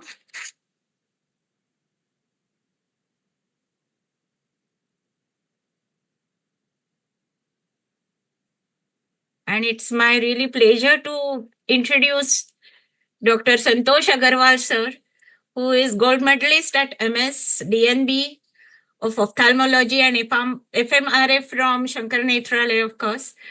He is presently working as vitreoretinal surgeon, laser and ROP expert and phacosurgeon at Sushila Nethralaya, Aurangabad.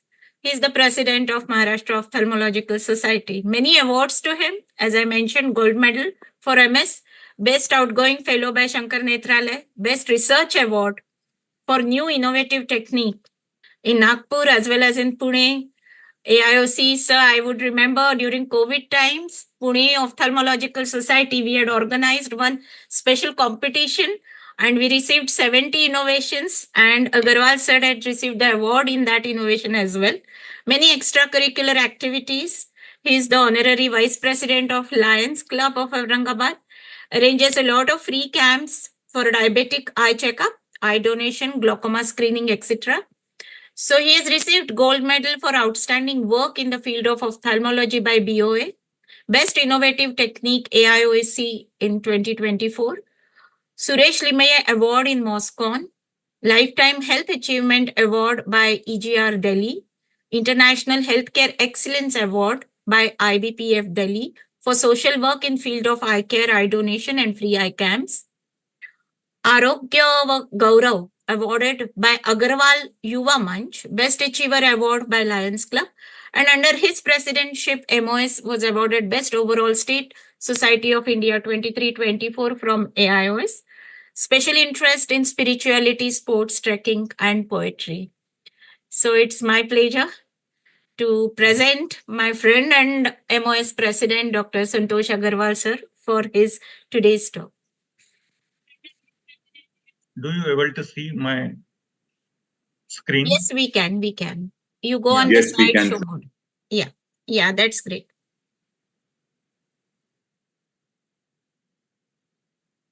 So, at the outset, I thank Dr. Gitanjali Sharma and my MOS team for giving this unique opportunity to present my very important talk that challenges well taken as a president of MOS. Why not going forward? So it's a dream come true. It was my innate desire to work for MOS and August Society. Always striving to give whatever you can to make this world a better place. That was my inner desire or my motto. It was a long expedition. It started from local, that is our Aurangabad Ophthalmic Society. I was a member, then I became joint secretary, then vice president, president of Aurangabad Ophthalmic Society, then Marathwada Ophthalmic Society. So I enjoyed all the posts. And later on, I became the zonal member, then joint secretary of MOS. So this is a long journey I traveled. If you can dream it, you can do it.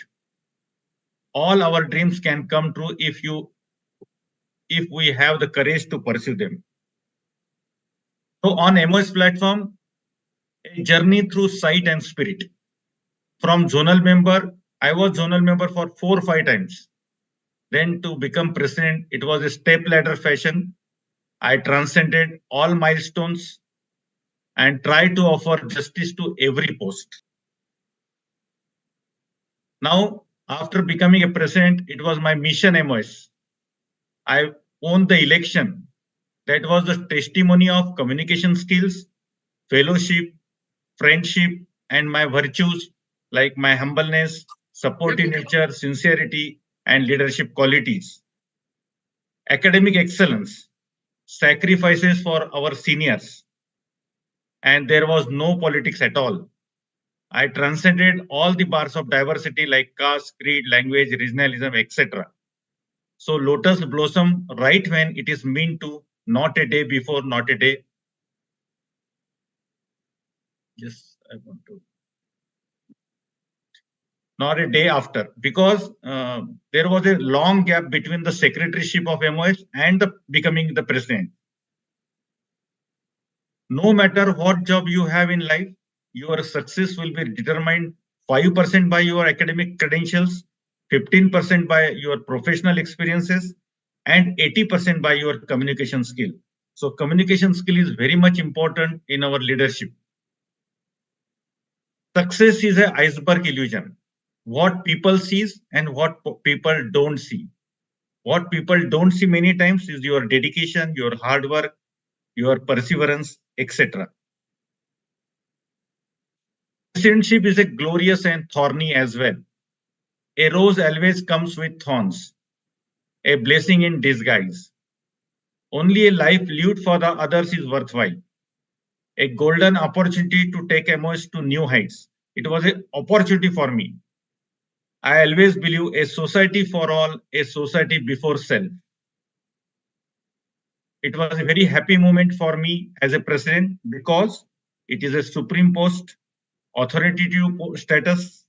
I gained honors across Maharashtra. I visited, I traveled across Maharashtra and gained honors. And also you get decision-making authority. Now there are so many challenges also I faced. So time does not change anything. Doing things changes time. So you have to perform. Without performance, you cannot overcome the challenge. So first challenge was time management. It was a big challenge I am experiencing because I am in solo practice. So many multitasking things I have to perform. Work-life balance is disturbed. I have to sacrifice many things like family time, personal hobbies, social work. But sacrifices only can pave the way to success. So there was a lot of traveling. That was the main problem. It's a multitasking I have to perform, but I am enjoying that. As per the Eisenhower decision matrix, how to make your time management fruitful. Urgent and important matter, do it now. If it is not urgent but important, schedule it with time. If it is not important but it is urgent, you can delegate that work to someone else who is competent. If it is not urgent and non-important, just eliminate it. So time management, you have to plan your day, plan your month, plan your year. You have to list the work, prioritize the work, which is very important, do it now, or schedule it, or delegate it. So this is the strategy. Now, what are the characteristics of any post as a higher post like president? So you need motivation. You should be passionate. You should have vision. You should have confidence. And also you should have decision-making authority or ability. Your mind should be innovative. You should come out with new ideas. Then you have to take risk also. You should be curious, perseverance, and other features should be there. Now, if anything goes wrong or there is any crisis happens, just like a few days back, we faced that pilocarpine thing. So how to go about in such crisis situation? So many people call you, ask you, so many patients also ask you. So what is the important step is analyze that crisis first. Then have a discussion group with the experts, take the opinion from everybody, then prepare your own strategy and then respond. So this is the best strategy you can overcome the challenges. Already so many speakers have already highlighted, do not fear failure. If you find a path with no obstacles, it probably does not lead anywhere. So no shortcuts. This post has so many things. You can't make everyone happy. Abide by your fundamental duties and principles enshrined in the Constitution. So abide by the constitutional rules and regulations. Nevertheless, try to make that person happy. At least you should convince him. Discuss, but not argue with anybody. Listen carefully. Think about it. Be serious about his problem. Try to solve at the earliest. Respect the opinion of others too. But सुनना सबका पर करना मन का, because you have that power. Critics teach you many things. You should be unbiased, you should be friendly and egoless. So ego can refrain you from many things. So be egoless. You can't make everyone happy. You are not pizza. Present a post of supreme adroitness, because it's not a simple post. You should have good knowledge and skill. Be the change that you wish to see in the world. Try to innovate the ideas and implement it and make this MOS or world or AIS better place. Arm yourself with knowledge, skill, spirituality, communication skills, your body language, your fluency, your humbleness. Everything matters in leadership. Egoless leader always maintains a balance between self-esteem and his position as leader. So you have to be egoless. No I, always we. So again, upscale your skill. When I won the election as a vice president, I started my preparation that time only. So I arm myself with experience, training, and growth, ability, competence, everything I acquired in these 2 years. Strengthen yourself physically, mentally, financially, and spiritually. Your mindset is everything. So your mind should be optimum. Now, important is in karma that is written in the Gita, that set the goals first. Arise, awake, stop not till your goal is reached. Setting goals is the first step in turning invisible to visible. Multi-dimensional progress of members should be achieved. Just not only academic, but non-academic, beyond ophthalmology, these virtues also we try to cater. Update and upgrade. So there is an opportunity we have made to update the knowledge by our academic activities and to upgrade their practice. We are also ushered in many other activities which is practical oriented, like practice management, then paramedical staff training. All these things are required in our practice. And we generally typically we focus on practical oriented academic activities, because theoretical things are available rampant in books or our YouTube or Google. But practical oriented can come from the experienced person only. Encourage research, leadership, skill, and standard of clinical practice. You need lofty goals, then cement it with great work ethics. So ethics is also very important while doing all those types of work. Focus specially on PGs, hands-on training, case presentation and discussion, and monthly quiz. So young generation, our young PGs are future ophthalmologists.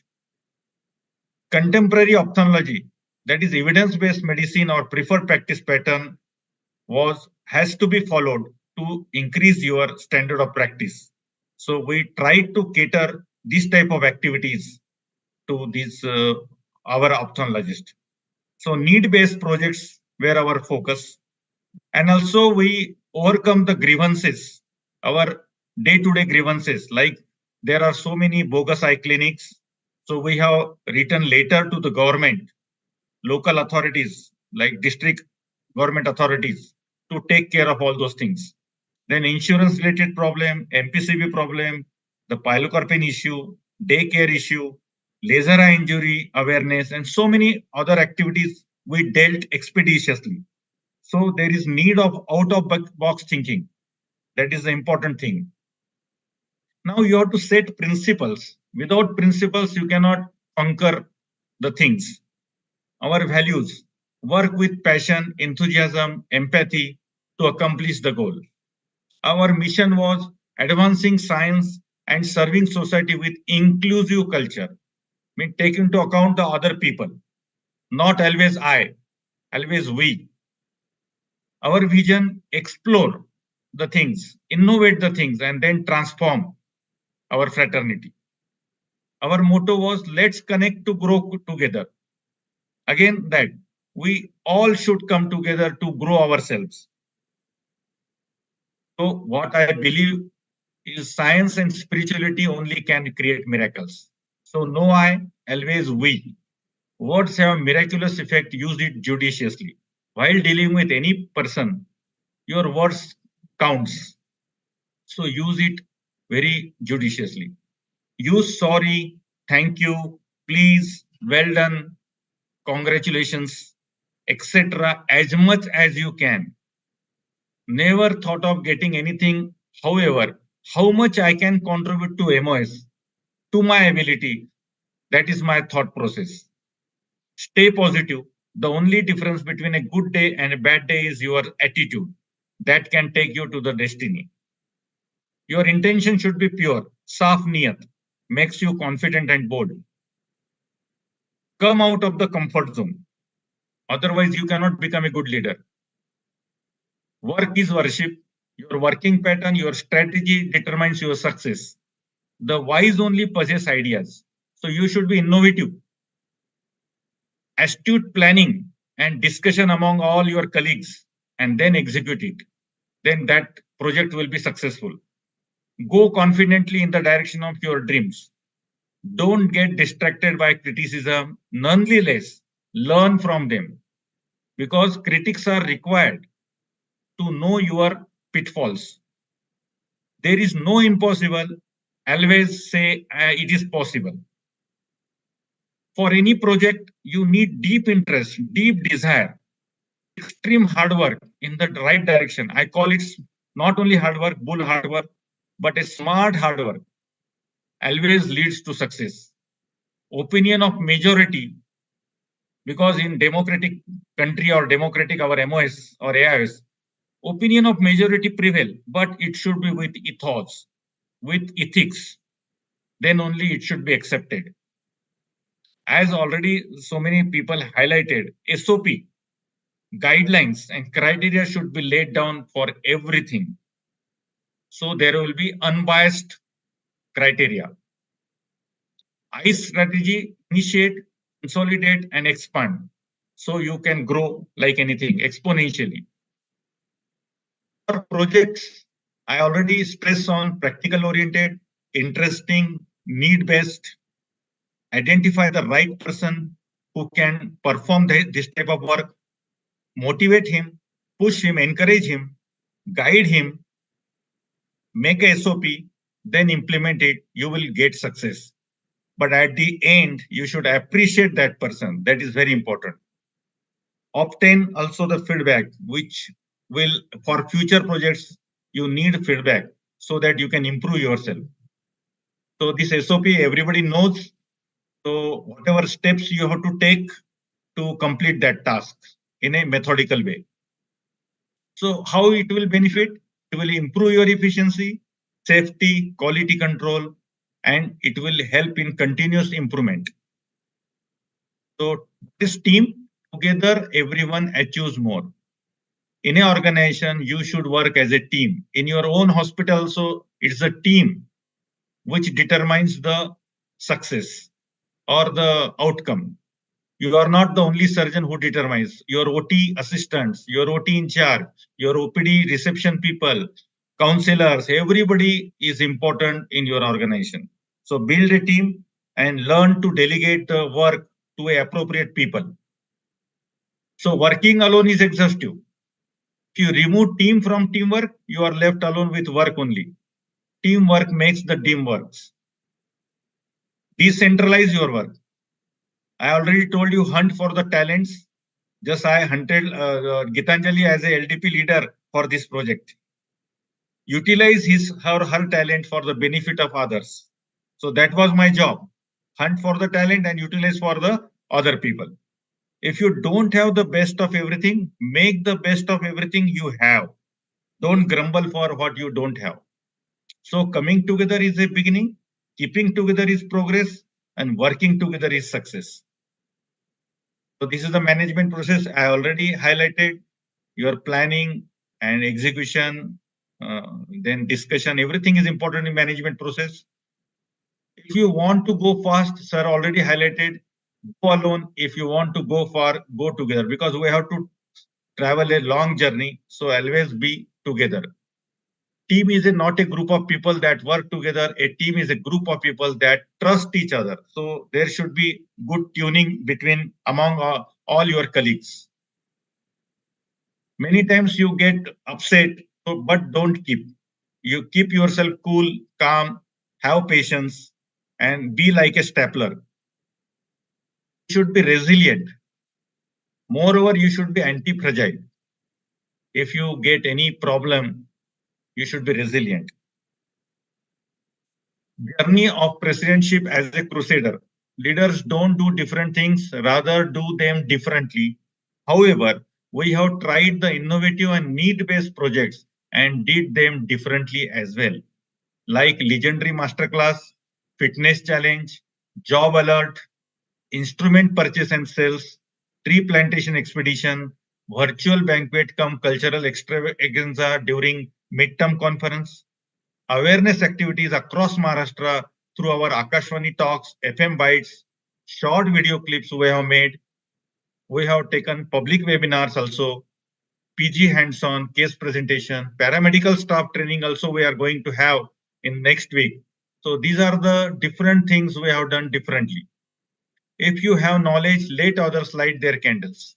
No people have risen who thought only of rights, only those did so who thought of duties. So duty is paramount importance than rights. A piece of coal that works well under pressure becomes diamond.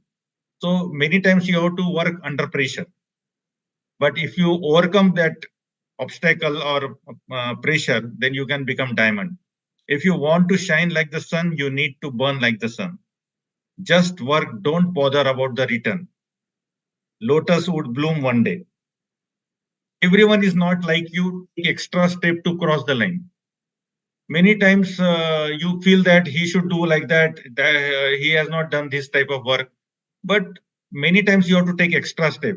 Like our LDP program, initially we didn't get any response. Very one or two people only got interested in this type of project. But myself, I was of strong desire. So I want to take this MOS LDP program. Then I called 15 people who are potential leaders. Then I got good response, and we can take this project now forward. Don't expect much, but adjust as much. Work yourself too. Sometimes you have to work like a secretary. Sometimes you have to work like a simple person. Though you are a president, you have to sometimes our our secretary or our chairman certificate is too much loaded. So you can sometimes you can take that task ahead yourself. So don't get this, I am doing this type of job. If you want to do any project, your strong desire is required. That is a passion, dedication, right person and group, motivate them, guide them, and then proper planning and execute it properly. So how to become a successful president or leader? You should be empathetic. You should be a great listener, soft spoken, less aggressive, understanding, more approachable, and already sir has quoted this emotional intelligence. That is also very much required. So communication skill, already I highlighted, listening to your friends, communicate it properly with open mind, and always believe in yourself. Do what you love and love what you do. Whatever you are doing, love it. Do passionately. And always keep learning, keep growing. So in Japan, it is told that Kaizen, that continuous improvement should be there in your work. Veterans or our mentors are act like a rescue team or saviors for our problems. They always guide us to mitigate the challenges. So take opinion. Already Kuresh sir has highlighted. Always take the opinion or guidance from your mentors or colleagues. You are not always correct. You have to take opinion from others.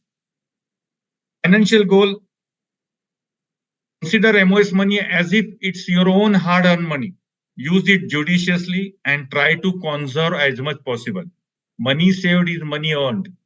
I am proud to say that this year we have not used any penny from our MOS funds for our any activities. Only for administrative purpose it is utilized. Bumpy journey as a president, be optimistic. Goal is great. God is great. He always makes you transcend the hurdles before any success. Without hurdles, you can't get success. So believe in the God and continue your good work. Don't bother what others say. Let's be true to oneself. However, welcome feedback, suggestions, and constructive criticism from the colleagues. Your efficiency should improve day by day, and you should erase the errors. Try to erase the errors. Then very important is periodic meetings of all project committees. You should provide guidelines, understand their problems, facilitate coordination among all. Inter-department coordination is very much required, and document the meetings. So, and regular feedbacks or task reviews. So these are the things which are required during your any project. So at last I enjoyed, learned a lot, and I am very much gratified being a president of MOS. Success is incomplete without you all. You all MOS members, because of that, and got success as a president.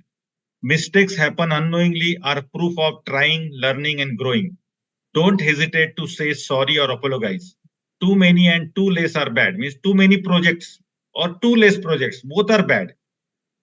It is not digestible. Accept criticism, resistance, and failure with a big heart and graciously. Never ever bother or nevertheless learn from them and continue. Be humble, but not at the cost of dignity of post. If you are called somewhere and you are made to sit at the corner of the dais, it is not acceptable because it's a dignified post of MOS presidentship. So be humble, but at the same time, not at the cost of dignity of the post. Even if I don't reach all my goals, we have tried to go higher than before. The power of chair is not for the betterment of society. Never ever should be misused. Constitution is supreme, abide by it at any cost. Discipline is the essence of any organization. So in your life, there should be discipline. If you think of others, God will think of you. Upliftment of contemporary ophthalmology practices along with comprehensive development of our members should be your motto. Hope for the best and prepare for the worst. Never give up in any situation, dire situation. Try, try, try, never cry. I have learned that people will forget what you said, what you did, but will never forget how you made them feel. Anyone who has never made a mistake has never tried anything new.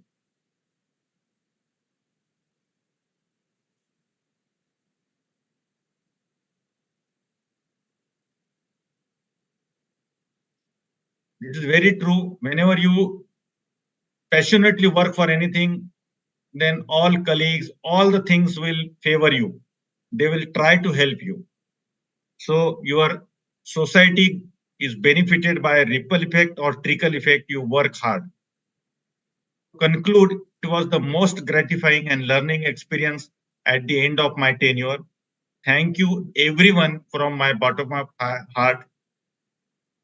Just I want to give some suggestions or some criteria for a good leader. Prepare yourself to the extent possible. So you should have knowledge and skill. Always think of others. How much can I give to the society rather than getting back? Do extreme hard work with smartness. That is very important. Explore the ideas, innovate and transform our society. Always work as a team, not I, always we. Thank you very much for listening patiently to me. Thank you, everyone. Thank you, Dr. Santosh sir. What an excellent talk that was. Concluding the whole year of yours, and we all have experienced throughout the year how calm, composed, always helping, always encouraging president that you are. And who else but your secretary must comment on this, because he must have the lovely time working with you. So may I now request Dr. Kadhane sir to say a few words about Dr. Agarwal. And at the same time, I would like to welcome Dr. Natarajan sir, who has joined. Welcome, sir, for MOS LDP. Sorry for wrongly calculating the time, but wonderful, Santosh. And I love your background, always having Swami Vivekananda. And आपका नाम suggest करता है संतोष है. आप सबको Thank you, sir. Thank you. Another Santosh Bide also is there. Yeah. Good morning, sir. Everybody was waiting for you to join. As far as Santosh sir is concerned, see, I learned few things from him. I'm very in every aspect, from an age aspect or even from the intellectual capacity also. I'm a very small person to comment on anything about his talk. But I can think two things is his calm nature, his planning. I tell you that we have a long 1 hour call when I was a joint secretary. He was about to die 6 months ago before I became a secretary. So my wife used to say me, इतना देर अभी से चल रहा है तो secretary जब बनेगा तो are you getting a time? So I said, but he was very passionate about his work. Everything was planned. Everything was perfectly in his mind. The another quality which I would like to appreciate of him is believe on his colleagues, subordinates, you can say. See, if he allocate a work to me or maybe to the maybe to the treasurer or maybe to the scientific committee chairman, he will never interfere. He believe on his capabilities, and that point gives us a confidence.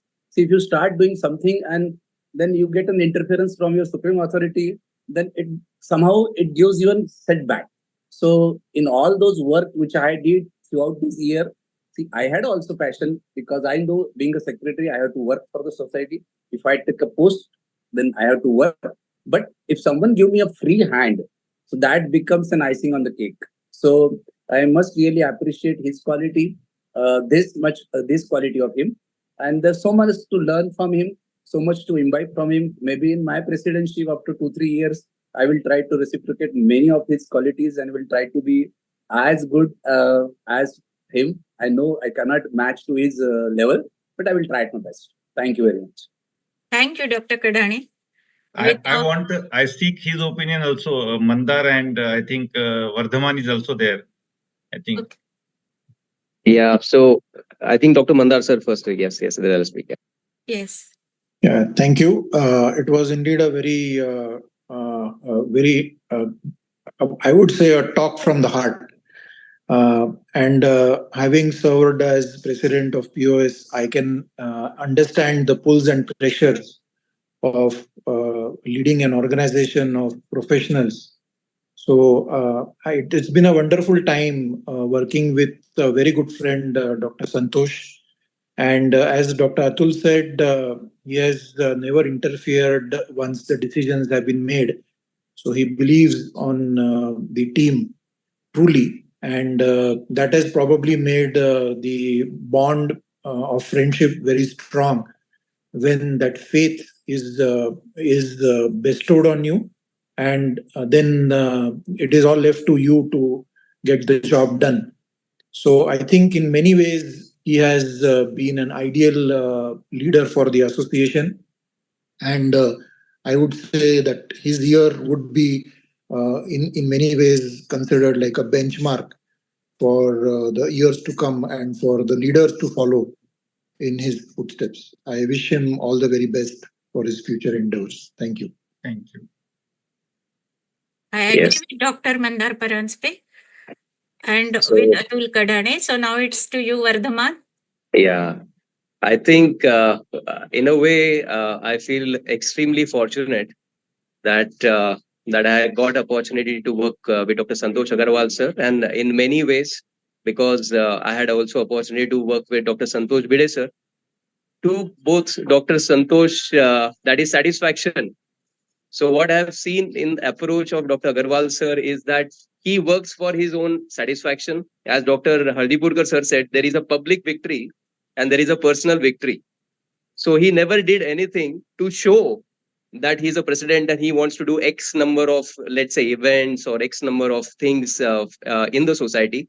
He wanted to always do meaningful and satisfying things for the society where the society can really get uplifted. And as chairperson scientific committee, I think working with sir's guidance has been a sheer joy. And I think he gave, as everybody said, Dr. Atulji and Dr. Mandar sir said, that he believes being a true leader, and being true leader means giving complete freedom to your team and guiding your team at the same time. So he always told me that whatever we have to do has to be for the benefit of society. They have to be innovative programs. We are not interested in numbers. So every webinar that we did this time, every event that we did this time, the midterm conference for young ophthalmologists, even the one that we are going to do now in the future, which is going to be for the TPA insurance in Hindi national master class, or for the staff, which is a master class, are very unique events, and many of them are happening for the first time because of sir's vision, because of sir's support, because of sir's guidance. And he is a very just leader. That means he believes giving justice not only to his post, but all the people who are working along with him. I think this is something which is very unique. And as Dr. Mandar said, Mandar sir said, this is a benchmark for all the future teams and the future presidents to follow for sure. And from the bottom of my heart, now, I think on this platform, I would like to express my gratitude to Dr. Agarwal sir for all his great support, guidance, which he has given to whole team. Thank you so much, sir. It was really so meaningful to work with you. We had learned so much from you. Thank you so much. Just I Thank want you, to Dr. just Vardhaman. Yeah. I want to make one comment that whatever I am today, just Dr. Parikshit has encouraged me. You have to become president. Okay. 3-4 years back only he told me you have to become. I lost one election. I thought I wouldn't become president, but he only insisted me that you have to. So I am very grateful to Dr. Parikshit as well. Thank you. And I Thank just you, sir. add, You just have to been add. a great MOS president. Ma'am, Dr. Natarajan sir wants to say something. Yeah. So, Gitanjali, I can? No, I just want to appreciate both Santosh Bide and Santosh Agarwal. And also to Vardhaman and the previous scientific chair for always having one international program with MOS. And I think next year I've still not planned. I hope. Who's the president next year? Dr. Anaga. Anaga. Shirish is there. Shirish. Dr. Shirish, sir, yeah. I'm happy always the MOS presidents and Santosh Agarwal did the international program. So MOS is known all over the world now. Thank you. Thank you, sir.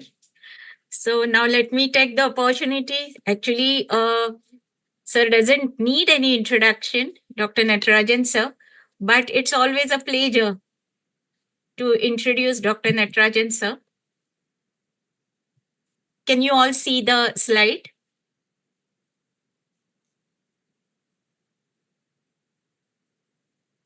Can you all see the slide? Yeah, make it a full one. Yes, we can. So it's my pleasure to say a few words about Padma Shri Professor Dr. Natarajan sir. He's the Chief Clinical Service, Aditya Jyot Eye Hospital, Vitreoretinal Services, Dr. Agarwal Group of Eye Hospitals, Global. He has been the past president of AIOS and MOS. So in Maharashtra Ophthalmological Society, he has taken a lot of positions. I may not go into details. Sir, is it okay if I talk something from me? Yeah, sure, go ahead. He is the pioneer for the LDP program in India. As Vardhaman said, he is the LDP alumni of AO, American Academy of Ophthalmology. He liked this idea and then he brought this idea. It was not easy for him to make it possible in AIOS, ARC, but he made it possible. And all these years, he is encouraging with this program to develop the leaders.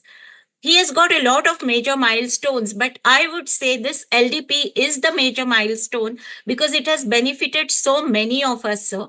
And he takes personal interest into each and every program every year, whether it is MOS or AIOS. And personally, for me, he has encouraged right from last 11, 12 years and every time.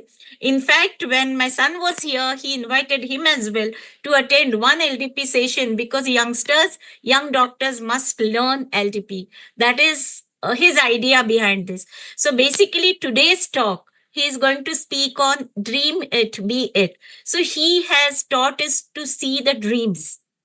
And he himself has lived those dreams and he has reached to this level. So rather than talking about, everyone knows about Natarajan sir. So I thought, sir, rather than just telling about all these things, I must talk from my heart what I feel about Dr. Natarajan sir. He is the one who is for LDP. So you can equate like Dr. Natarajan is equal to LDP. So over to you, sir, for your talk now. Thank you, Gitanjali, for the opportunity. And thanks to MOS for having me. So I'll make it full screen. You can see my screen? Yes, sir, we can. Okay, so as Gitanjali said, dream it and be it. And that's what I'm doing from my almost 5 years of age, but I didn't realize when I think back. So I'll go through that. And I always love this movie, Kung Fu Panda 2. I recommend everybody to see it. And Santosh spoke, most of it is given here. This is Master Ugwe to the teacher, Kung Fu, like to pour the Kung Fu Panda. You must believe. So you have to believe. So this was I always wear tie from my childhood, and this is where from beginning to here. And I was like the Po, the Panda, if you have seen the movie, he is born in a family like with a noodle maker's son, but actually he's an adopted son. He himself doesn't know that. But in the mind, he always wonders, I want to be a dragon warrior without knowing what it is. And all the time he was looking at the other side of because he was not happy with the making noodle, and his father always talked about noodle. So I had an humble beginning in the town of Madurai. Then my father, Dr. N. Sundaram, and my grandfather, both were ophthalmologists who grew up in the eye hospital compound that's called number 10 Marshall's Road. And I also, from my birth, even though I was born in Madurai, from 2 months of age, I lived 12 years in the government eye hospital. I think I was breathing in and ophthalmology right from my birth. And thanks to my mother, who was a good mother, because she was that way. She didn't go to the high school also, but she's from a small town village, Kutralam, Tenkasi. And that's my mother and grandmother, my grandmother and grandfather, who were there during the inauguration of the Aditya Jyot Hospital in Mumbai. You can see Dr. Sunil Parekh. He was my fellow from Shankaranathala and later a consultant now in Ahmedabad. So I grew up in the government eye hospital, and everything I owe to my guru, Dr. Sengamedu Srinivasa Badrinath, and my best friend, who's like a critic, like my parent, like my, because I live alone, but he's my check every day. He will conscious checker. He'll ask me what you're doing, and in case I don't send him a good morning message, like I'm traveling for last 1 week and another 10 days I'm going to be traveling. Wherever I am, he'll ask. If I don't answer a day, he'll ask, "Are you alive?" Call me. So I'm happy there. And this is my, just to say, like right from my childhood, I wear tie. I don't know, it happened like that. And in college, I willfully, as a only undergraduate student, I was wearing tie. So these are the four elements with my blessing. I start my day, Mata, Pita, Guru, Mitra, and Deva. And this is what is my prayer all the time. And so that's why I'm successful. And this is just a motivation to all of you, including the youth, not just by preaching, neither by mentioning remarkable historic evolution only, nor by words of wisdom, but by sharing example of my own life, combining effect of these three to inspire the beautiful minds like yours. So let me take this wonderful opportunity to share my story. So this is like Kung Fu Panda. He says a real warrior never quits, and there is no easy way to master it, because in the movie, if you see, the Kung Fu Panda will hit his hand, and then he'll say, "Oh, it's better to hit an iron rod because your hand is so bad." He says, "How long you took this?" He says, "It took 20 years to develop fists of steel, 20 years of practicing Kung Fu and punching iron trees." And mastery is all about developing healthy habits, which will raise your chance of becoming successful. But that takes time and perseverance. And use this extra time to develop a skill and perfect it. And no shortcut, as Santosh mentioned, only practice, practice, practice. And Malcolm Gladwell says that you should spend 10,000 hours in the field you like. That's how Beethoven or Michelangelo came. So I have done maybe 30, 40,000 hours inside the vitreous cavity, and I enjoy even today. And this is right from my school days, I decided to be an ophthalmologist because I grew up in the eye hospital. So I was like a room boy, but even though a lot of people used to comment that you're a child labor, your father. But I said I was happy, I think, because he made me do the putting drops, and then I used to do my homework. Sometimes patient will give tips, but I think I never took it because I said I'm his son, and oh, then they will say no, no. And but I think it gave me how to be humble, because my father made me work as a volunteer in the school when I was in the school, even in the eye camps, to lift patients, write notes, many things. So I once, as a 10-year-old boy, I took the ophthalmoscope and saw the glittering eyes of the retina. That was my first retina examination using the direct ophthalmoscope, even though I struggled because so many times to use it. But one day I took I used to assist my father by putting torchlight for removing foreign bodies. So one day I took a needle and touched the cornea of the dog, and then it hit me. Luckily, it didn't bite me because it was my pet dog. And I was also a sound mind in a sound body. I was a long distance runner. I was a 10-kilometer champion and captain of the football team and athletic team of Madras Medical College. And I played even as a postgraduate. Only later I stopped. So this man was the inspiration. He started this VGP, first beach resort in India, in Mahabalipuram. They call the VGP Golden Beach. I was inspired by him. He used to tell me, "Brother, if you want to do something great, make a dream and make that dream into a prayer and mention it daily, and then wake up next morning and work." And same thing Dr. Kalam said later in life: dream, dream, dream.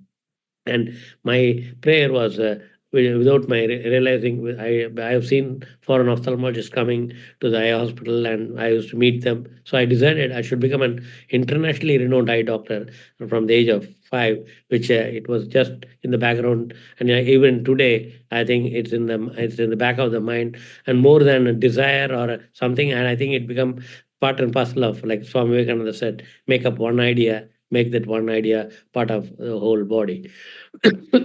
I completed my post-graduation in ophthalmology in Madras in 1984. This is the first museum in the world. I'm trying to do something as a part of the LDP, because I'm now part of the American Academy of Ophthalmology. In a museum committee, I give a talk in academy on museum every year. But still, we are not able to join all the museums in India. That's why in the world, and that's my dream now. I'm part of the Ramsco Museum, and also there's a museum in Moorfield, but it's so small. Even though British started it, there's an exclusive building in Madras, and I wish every ophthalmologist should go. And we had, based on this, we started the Museum of Ophthalmology in 2019 in the indoor ophthalmic, where Dr. Nagpal sir gifted his entire museum, and now it's there in the our AIOS headquarters. And now it's 205 glorious years of modern ophthalmology, because 1819 this eye hospital was started. And I wanted to tell all my friends that my father paid this 232 rupees as my annual fees for the Madras Medical College, which is still ranked top 10 in the country and one of the oldest in the world also. It started in 1834. And I mean, with this, I did my medicine. So I pursued my fellowship. So this is what my teacher, that is Dr. Badrinath, William Arthur said, mediocre teacher tells, the good teacher explains, the superior teacher demonstrates. And he was a great teacher who always inspired, and every minute is in back of my. I worked as a consultant, and then I thanks to Dr. Badrinath, who introduced me to the second mentor, Relia Jovanovic, the man who revolutionized retina surgery in Europe and US, and then he was my guru. And actually, I really learned a lot. He used to tell, he was from Yugoslavia. Now it's split into 5 countries. He's now in Montenegro. And he said, because he's from Eastern Europe, the Western Europe looked at him down, including America. So he and Robert McNamara retired together in 1996 in the Whale Vitrectomy meeting, where I was one of the 100 retina surgeons invited, where we every 4 years we meet. And we have formed a foundation called Jovanovic Vitreoretinal Foundation. Our own Dr. Purva, who's the chief of retina, JJ, is one of the first recipient of the fellowship.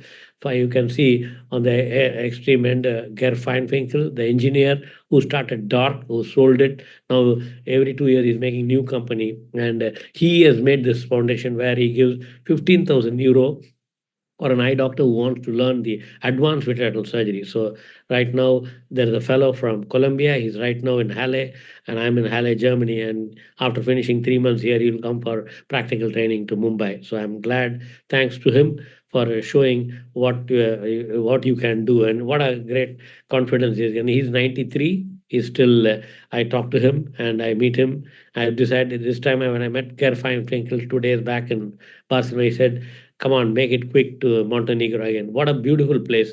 If you, I'm sure it's a beautiful place, where a city called Herceg-Novi in 1911, the First World War started there. It's unfortunate, but such an ancient city, but a beautiful scenic mountains and river, and beautiful. I think it's very close to Dubrovnik in Croatia, which is 40 kilometers from. And I love Dubrovnik as one of the city which only a 35,000 population. But I think we should go, and I've decided this year, maybe end of the year, I have to go and spend some time with him. Amazing man, because he's 93, 94 now. So, and a constant inspiration is from Vivekananda, which we see in our Santosh Agarwal's background all the time. He arise, awake, stop not until you reach the goal. And that's was in my father's car. From the age of 5, I used to read that. At that time, it was mechanical, but now it is every day, like the Ikigai. You get up and do something you want. So stand up, be bold, be strong, and take the whole responsibility on your own shoulder, and know that you are the creator of your own destiny. And now my next dream is to become the president of ICO. This time I missed the WOC, and I spoke to Santosh when he was there. So I joined in Bombay Hospital in 1988.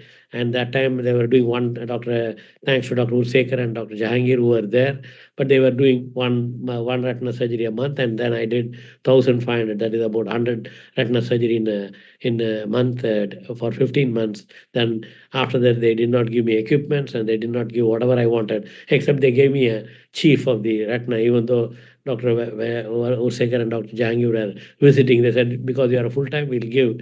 But the problem is they didn't give me equipments, and they promised me they will give whatever my second mentor, Jovanovic, had, but they didn't give.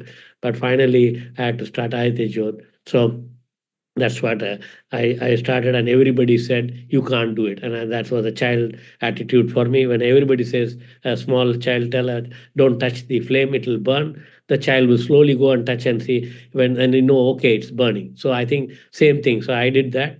But we have the power to choose how we are going to react to our predicament. This is an opportunity to reflect learn, and grow to be a better version of ourselves. That's what I do daily. And let's explore some valuable lessons which our friends from the movie Kung Fu Panda have taught us, while comparing the same with some lessons from my own life. So this Dr. Badrinath inaugurated, and as Geetanjali said, every day was a hurdle. And somehow this newspaper cutting, the last paragraph says that the Bombay of I in the press conference, I just told him that he asked me a question: why did you come from Madras to Bombay only to make money? And he was actually, it was a cocktail party, so he was drunk. And then I was angry when he asked that question. I said, no, I have not come to make money. I came because there's nobody doing Ratna. You know what that fellow wrote in this newspaper? 30 newspapers covered very well. But in Times of India, that fellow wrote, Dr. Natarajan has come to Bombay because Bombay ophthalmologists are ignorant about retina. What a day it was. I mean, I remember it was July 12th, 1990. I was waiting in the railway station to receive my parents, and I just fell down. I said, what's going to happen to me? Because same what I expected, the entire Bombay Ophthalmology Association came on a war footing and said that they will boycott the inauguration. They threatened me. And finally, I had to go and give a public apology saying that I didn't tell that. I only told that there's nobody doing an exclusive, so I've come to do, but they didn't believe. They said, no, no, you would have told. And 3 months, there was no reference because everybody was angry with me. And finally, with my whatever good work and meeting people, I got the references back. But patients were really great, and Dr. Badrinath was great. Every patient, when he goes to Madras, he will say, why are you coming from Bombay to Madras? You go back to Bombay. So that's how I survived. And finally, I remember the words of Dr. Badrinath. He said, Bombay is full of whales and they will eat the small fish. I said, doesn't matter, sir. I've seen cartoon movie where the small fish will go inside the whale and come out also, and because the mouth is big. So same thing, I think. But Bombay is a place for achievers, and so happened I started Ayatollah Jyotai Hospital in 1990. At the same time, Shah Rukh Khan entered Bollywood in 1990. So, and this was the starting where 15 July 1990, I started Ayatollah Jyotai Hospital. I called it hospital, even though it was like a small 3 flats I converted, because I compared myself with Bombay Hospital and just look. So what? I said, it's like Tenzing Hillary comparing himself with Mount Everest. He told Mount Everest, but when he couldn't climb first Everest. He said, Mount Everest, you cannot grow more, but I will practice and come back and conquer it. And he did that. And so this is the inauguration of okay, the video is not working, doesn't matter. Dr. Badrinath gave a word saying that even rocket cannot go so fast. Dr. Natarajan has started Nati called as the hospital going up. So this is a famous Mahatma Gandhi statement I modified. So no plagiarism. So I give credit to Mahatma Gandhi. I changed the word business to a patient is the most important visitor on our hospital. He's not dependent on us. We are not dependent. We are dependent on him. He's not an interruption in our work. He's the purpose of it. He's not an outsider in our hospital. He's a part of it. We are not doing him a favor by serving him. Actually, if you see as an eye doctor, when he lies down for even a cataract surgery or any surgery, he's doing us a favor by giving us an opportunity to do so, because when he's lying down, he's entirely submitting himself under your microscope and you. So this is what another famous, which a very spiritual lesson I learned, which is there. And if you read any spiritual book, this will be the gist of it. I don't know the guys who wrote this Kung Fu Panda in 2007. They both are American. I did the Google search to find out. Amazing. I mean, it looks like they have read Bhagavad Gita and made the story, but they have not given any reference to Bhagavad Gita. But it says, yesterday is history, forget it. And tomorrow is mystery. Nobody knows. Don't go to an astrologer, and you can plan, but everything will depend on what you are dreaming. And but today in English it's called present, and that's in other word is gift. So whatever I am enjoying, thanks to Gitanjali and MOS for giving me the opportunity, it's a gift to me. I hope it's the same gift to all of you. So this is a 3 flats which I converted into eye hospital, and that was a building where when I wanted a loan, I didn't get it, and this building was owned by my father-in-law, but I took it on rent, and he gave us a collateral, this building for the bank to give me the loan. Yeah, so then I realized I was only earning 30,000 rupees a month from Bombay Hospital. And earlier, my salary, I was doing the maximum number of eye surgery. That means more than cataract surgery in a year in Shankarnetralaya from 1984 to 1988. And my salary, the highest salary was 4,000 rupees a month. But there was no time to spend that money. So I used to give that 4,000 rupees to my father. But after marriage, I used to give to my wife. And then we used to calculate on a Sunday how much to spend, because you have to continue the weekend, 4 weekends or 5 weekends you have to spend the day. So we used to buy some 5 movies on a VHS tape and hire it, so that you spend 80 rupees a week, so that we could manage the house. But it was always a pleasure. And even when money came, I'm the same today.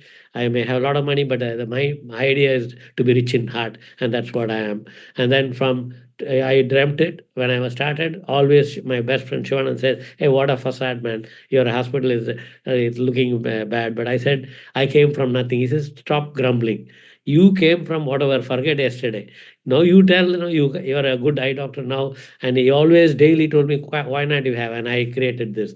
I bought this Dr. Charles Hospital, and that time I made this as a company. Even though I registered in 91, my in-laws were following Ambani, and I followed Tata. So the problem is Tata means everything white. So I did that, and this is what happened in 2004. And now I've given it to Agarwal, and they made it 7-star. So if you only do what you can do, you'll never be more than who you are right now. That's what Master Shifu said. My fellow in 2014, he said, he gave me this picture with my photo, and removed the Shifu's head and my photo, and said, "You should watch Master. You should Kung Fu Panda." I said, "Who will watch Kung Fu? The document this." What do you call this start of children's movie? He said, "No, no, you should." Pardon? Cartoon. Yeah, that's right. Cartoon movie. So I said, why will I watch? But during COVID, I watched for 50 times. But even now, if I have a chance, I'll watch in the plane, because it's such a wonderful lesson. Every scene is a lesson for me. And I'm sure even a lot of people have written 11 lessons from Kung Fu Panda movie. So so this is what Master Shifu, I didn't realize why he called me. I thought this was Kung Fu Panda. I didn't realize this is Master Shifu, who was a student of Master Ugwe and teacher of Kung Fu Panda. And actually, nobody liked Kung Fu Panda because he was like a fat guy. Accidentally, they thought he came in front of Master Ugwe, and Master Ugwe selected him as the Dragon Warrior. But this Kung Fu Shifu was given the task of teaching him. It is exactly the same thing happened in the first month of fellowship. I won't tell the consultant name. I mean, I was so much rammed, I thought I'll quit the fellowship. But I thank God there was a sister Sarojini, and I was in actually first time, and I told the sister that even chief and the other consultant, nobody has scolded me like that, including my parents, and they scolded me so badly. And I said, I don't know what to do. He says, you are come here to learn. You have to take all this, and you just wipe your tears, and now start scrubbing and work. And there's no looking back. Work from morning 7 till night 1 happily. And that's why that was my investment in time, and the best time of my life. Even though all my classmates said, "Oh, you're a slave now under the tube light." Even Dr. Badrinath told me, "When you join me, it will be a life under tube light. You'll not see sunlight at all." I didn't realize it. But that means you will not see the sunrise and sunset. But amazing. But I love working. I worked like that in Bombay, also in Bombay Hospital. So, and the most important is, I think you have to be spiritual. So I also learned philanthropy, because my father and grandfather were the pioneers in doing eye camps in Tamil Nadu from 60s. My father, Natarajapillai, was a senior to Dr. Venkateswamy, and my father was a student of our own Dr. Ishwar Chandra, who was also alumni of Government Eye Hospital, and Dr. Madan Gopal from and this is Dr. Aishwarya. When I came as that, I dreamt it, and I had her for our ambassador for I Bank, and she inaugurated the I Bank. And Dr. Kalam several times visited, because he was a great friend, and he gave the name Aditya Jyot Foundation for Tinkling Little Eyes. And this is his visit to some of the videos are not working. So everybody said, when you start private practice, you cannot do philanthropy, you cannot do research. So I'm glad my best friend Shivanandan is there. To my left is Dr. Vasudev Ginde. Unfortunately, he's no more. Who will give a free place in Bombay to do a research lab? He gave me. He has a lab called Diagnosearch, and we created this lab under the DSIR, Department of Scientific and Industrial Research, Government of India, and and we got a grant from Allergan Foundation that time, and then now we got some few crore, but still it's a drop in ocean for research. I started as a Secretary General of Asian Eye Genetic Consortium, then later became Secretary General of Global Eye Genetic Consortium, thanks to Don John Prakash, who is a patron now, and Takeshi Iwata from Japan. We can see our own Dr. Sundaresan from Arvind, Dr. Kumar Manigwal from Narayan Netralaya, John Prakash from NIH, Dr. Kelvin Pang from Hong Kong, and Dr. Namrata from our own All India Institute. And we have done a lot of work in genetics, and that's my dream. Now I'm happy. Most of the genetic gene therapy will be in the vitreoretinal surgery, and I hope to do the gene therapy under the subretinal space. And I'm also trying to get the first robotic retinal surgery to India. It's a challenge because they don't want to bring it to India, thinking that we can't manage it. But I'm fighting with them, actually fighting to get it to India. So I went to China to get the artificial retina, thanks to Mark Humayun. So this is what is the final scene in the Kung Fu Panda movie. He says that something is kept, a treasure in the ceiling, which is about 3 or 4 floors high. He says to get the ceiling, you have to go to the top and open that box, and you will see. And then when Kung Fu Panda finally in the end of the movie goes up, when he goes up, he says nothing is there. He says, what is the secret? He says, don't look down. And when he says looks down, he sees this water body, which is like a small pond in the bottom. He says, if your mind is like the water, my friend, when it's agitated, it becomes difficult to see. But if you allow it to settle, the answer becomes clear. And this is what is, you can see Master Ugwe and Master Shifu when Kung Fu Panda went up to see. Everybody should watch that Kung Fu Panda 4, because it shows that how a leader, Santosh demonstrated it, like delegated. The best delegation I learned is from J.R.D. Tata, and also written in Tirukural. I forgot the number. He says, delegate the right job to the right person at the right time. That means 6 combinations is there. If you do something wrong, the right job to a wrong person, you had it. Right job at the wrong time also is wrong. So this is 6 combinations you have to do for delegation, which is what I learned from J.R.D. Tata. You can't do everything, impossible. But I think this is important as a leader to keep delegating, and it's not just throwing our weight. And same time, as Santosh said, somewhere where something doesn't work, you can go and do that work instead of telling I delegated, he did not do. That's not a good leader. So, and then this is, I'm happy to say, I never dreamt of it, but I think good work, the world recognizes it. So this is the good work which is recognized by the American Society for Retina Specialists. And when I walked in 2017 to American Society for Retina Specialists, everybody said, "Oh, a world famous man, Nati is coming." So I didn't understand.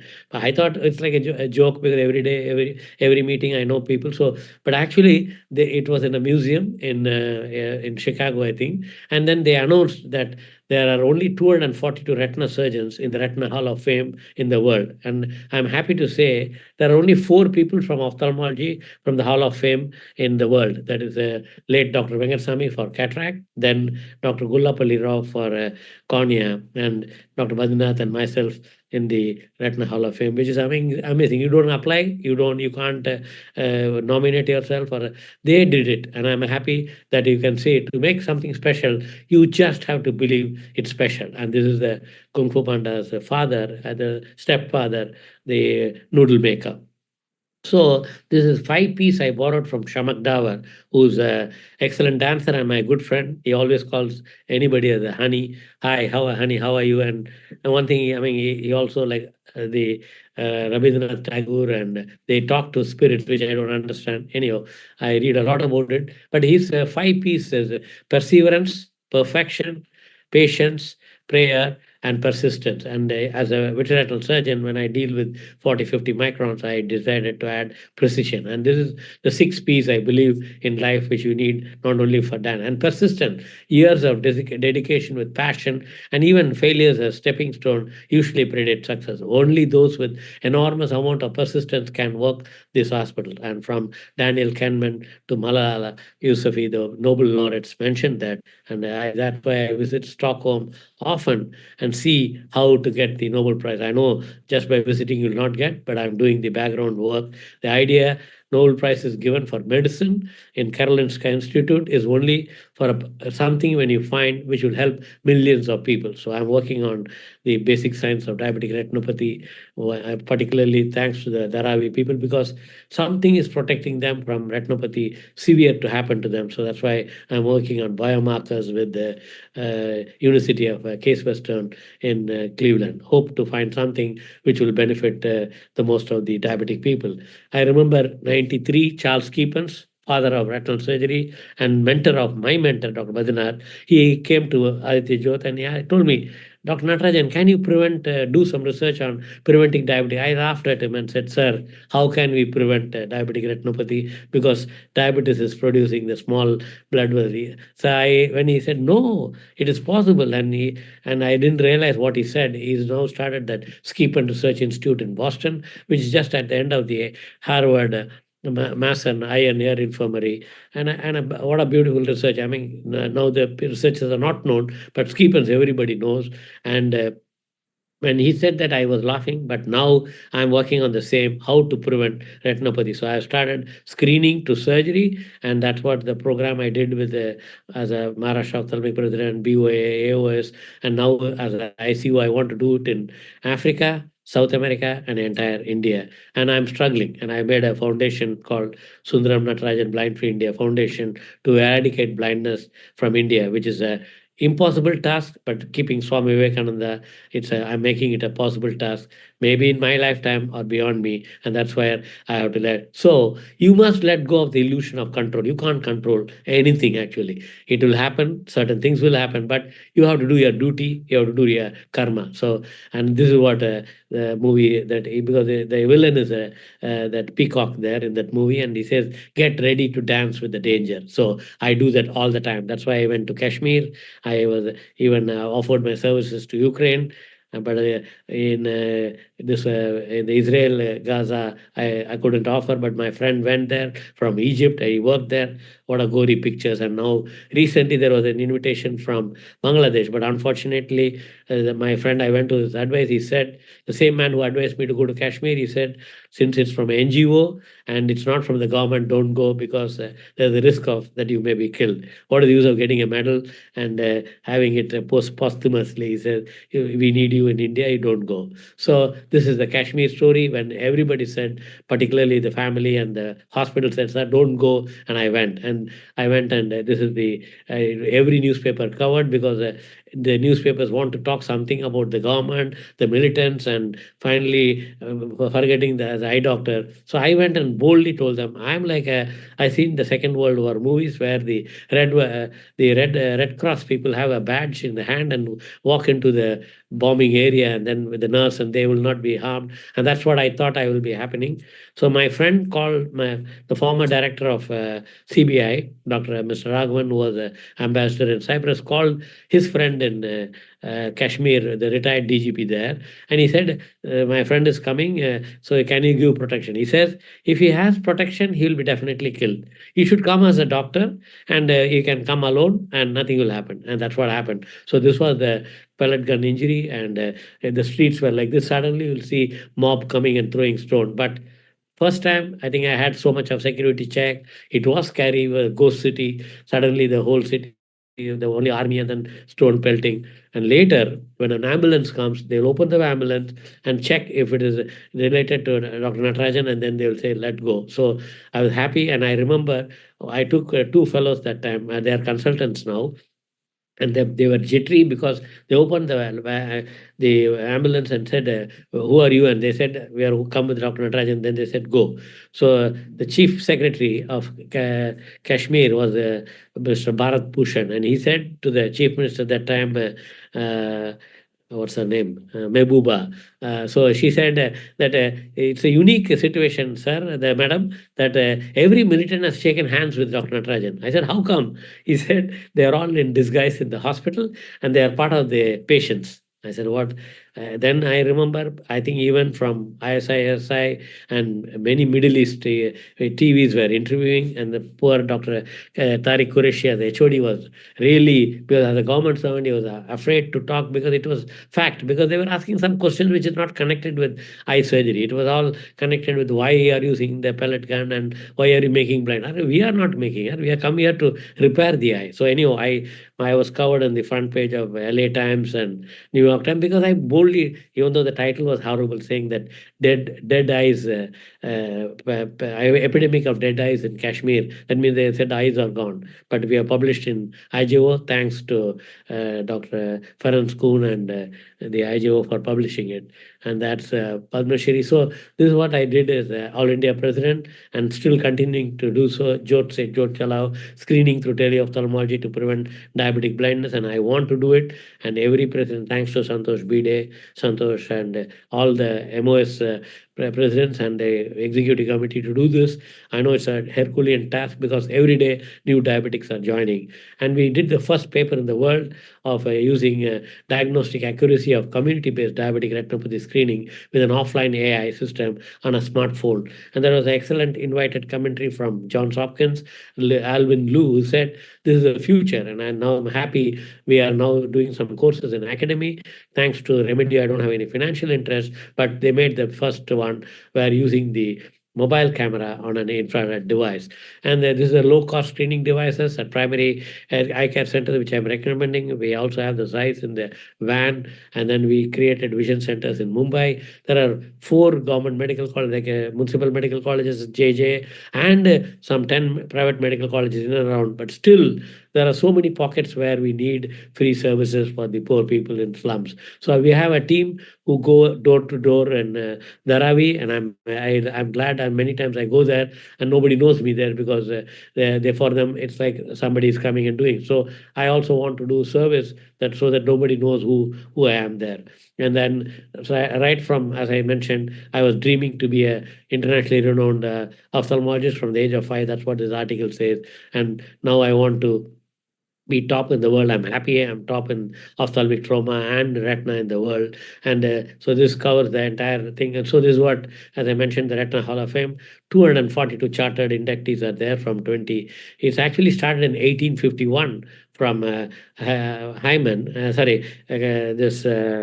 Helmholtz. And yesterday I was walking with Peter Weidemann, the former president of International Council of Ophthalmology and chairman of the Leipzig University. He said there is a statue of von Hermann Helmholtz, who found the first ophthalmologist in Berlin, and also von Grafe. And von Grafe's nephew, another Grafe, worked in this hall, University of Halle, which is Robert the university here, where I'm happy to be part of this because 300 years back, ophthalmology was the top in Germany in the world. And you can see von Helmholtz, 1821 to 1894. And they are the people who are in the Retina Hall of Fame. Jules Gonin, Carl Stargardt, you have the disease. And Albert Gallstrand is the only ophthalmologist so far for work in ophthalmology. There are 4 ophthalmologists who have received Nobel Prize. And I don't know how many of you know, Albert Gallstrand found this optics principle in the IOL master, what we are using, and all this IOL power calculation. But he became a trustee of the Nobel Prize in 1912 or 13 after he got the Nobel Prize. He blocked the Nobel Prize for Albert Einstein. So fortunately, Albert Einstein's 2 paper was nominated. One was, and even nomination is secretive in this. You don't know who will nominate you, and the nominations are opened in a room which is totally sealed from outside of the world. It's a basement, and then they are supposed to, when they do the final thing, they come directly to the press hall, which is in the first floor of the building in the Karolinska Institute, which decides the Nobel Prize for Medicine. And there, when he was a trustee, he blocked Albert Einstein, saying his theory, E is equal to mc squared, is not valid. Only problem is he could not prove that Albert Einstein was wrong. But the rest of the trustees voted for Einstein. But finally, Einstein got the Nobel Prize not in 1921. He got in 1922 because the controversy went for 1 year in argument. Finally, they gave it for the theory of photoelectric theory and not the E is equal to mc squared. And I'm glad Charles Keepens, Ernest Custodis, Raja Jonovich, Harvey Linkoff, Robert McNamara, Golem Payman, John Jerry Shields, Lawrence Ennuzzi, Stephen Ryan, Steve Charles, Stanley Chang, and all of them. I'm glad I'm sharing. I'm sharing a place with all of them in the Hall of Fame. And thanks to Dr. Badrinath, I think nothing would have happened because without him. And thanks to him, he identified my hands as he always called a golden man with the golden fingers. And thanks to him for the blessing. So this is what is a dream it be it, which Paul Coelho mentions in Alchemist book. When you want something, all the universe conspires in helping you to achieve it. And when you deserve, it'll come, whether even if you don't know that you're deserving. And that's what his life is all about. So keep working, enjoy. And and another inspiration, I met a neurologist who's now doing research for the last 30 years. Accidentally, I met him in MIT, Boston. I asked him, how old are you? He says, I'm only 99. You invite me to Mumbai, I will come. What a spirit. I mean, he's working last 30 years, 9 to 5 in neurology research. He said he was a professor of neurology in some other city in US and now retired and working full-time. I don't know whether I'd like to work like full-time, but I will work. And so this is the same thing in the movie Om Shanti Om. Even though in the movie fiction it says two births he is achieving. So what you want, you will get it. And only thing you have to deserve it. So this was my daily routine, which I gave a thanks to again for the legend, mastery legend. Thanks to Vardhaman and Santosh for having me, and Atul for a sound mind in a sound body. And this is during the COVID. So I did it during using the video call with my trainer. And this is what every day and every country I go, they ask me, how are you maintaining? Are you not eating something? I said, no, I enjoy. And that's my OPD, that's my OT. So you have to embrace your own awesomeness. And that's what Kung Fu Panda did. Everybody will make ridicule him. Oh, you're fat, you're short, you're this and you're that. But nobody could believe either. So that's why the Kung Fu Panda 4, he reluctant to give his Dragon Warrior post. And he wants to, he says, no, I'm energetic. And the Master Chief will, no, one day you have to give up.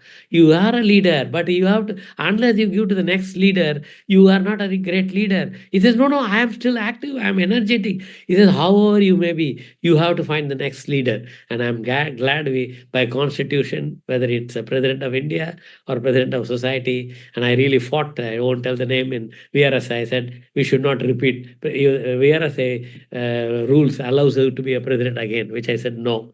I said, I will break it. We should allow the youngsters to become the president. So that's what is important. And I think you have to give it, but one day you can lead, but another day you have to follow. And that's what, so your story may not have such a happy beginning. I was born in an ordinary, like educated family, but that doesn't make you who you are. Well, is the rest of you who you choose to be. So everything is in your hands. And that's what Swami Vivekananda says. So dream it and be it. And my friends, I think whatever you dream, only thing you have to be ethical, you have to be good, and you have to mean good for others, not like there's Hitler from here, Germany. And you can see what a disaster he has created. And there are so much of wars going on everywhere. I feel I every day meditate, why not get peace for all over the world? And there's a beautiful Sanskrit saying for that. I think Sarva, I forgot the name. Anyhow, so I think the whole world, I want to be peaceful so that I have finished 75 countries. I want to go 193 countries. Thank you. Thank you, sir. What an excellent talk. We are all so proud of you. What a wonderful journey and the passion that you are doing the whole work Maybe it is now not just retina, but genetics, robotics, and also thinking about Nobel. We are all sure, sir, that one day the Nobel would come to us, and that would be to our own Dr. Natarajan, sir. With this, I would like Dr. Agarwal, sir, if he's here, to say a few words. Yes. Sir is a very wonderful person. Very nice presentation, sir.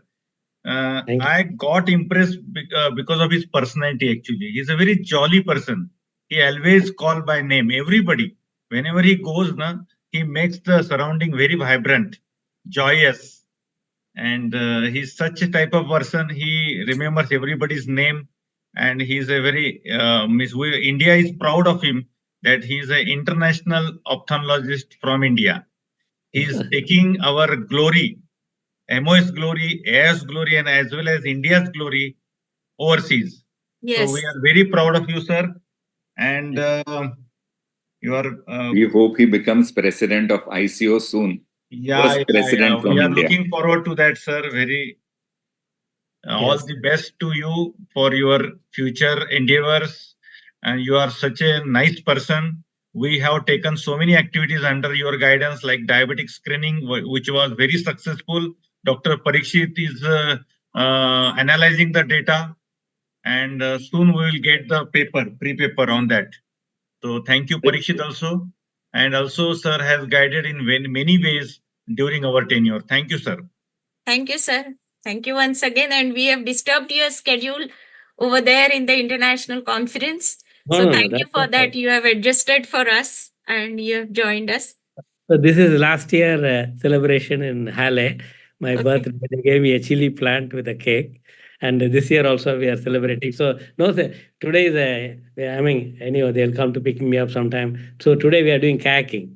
Tomorrow is the course. And yesterday I went to Berlin and Leipzig. So I'm happy. I think I visit 4 times a year to Germany. That means in the last 3, maybe 100 times I've come to Germany. Still, I don't know German.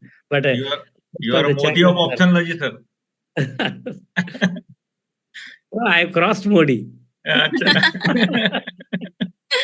Sir, this year for LDP participants, we had given them a task for doing some innovative activity during eye donation fortnight. And another project is on myopia in children. So all of them have done. Yeah. And today, 6 or 7 of them are presenting. So I would like you to stay over here. They are presenting whatever they did, the innovative things during the eye donation fortnight.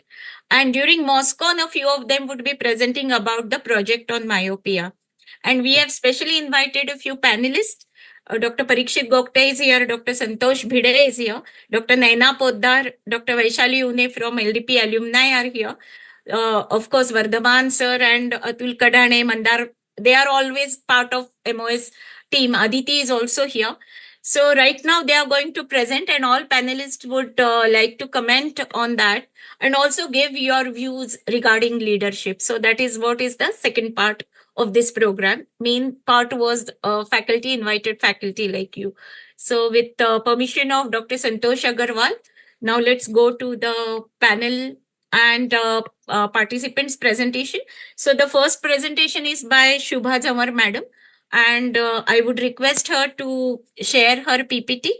And till then, if Naina Poddar madam is here, I would like to say a few words, Naina, if you can share about leadership qualities, especially related with women. Shubha madam and most of these LDP participants are women as well. Okay, Shubha madam has already shared, so she can start with her presentation. She'll get 5 minutes to present. Yes. Yeah, so good afternoon, everyone. And I'm glad that I'm a part of this LDP activity and I have been inspired by such motivational speakers since the morning.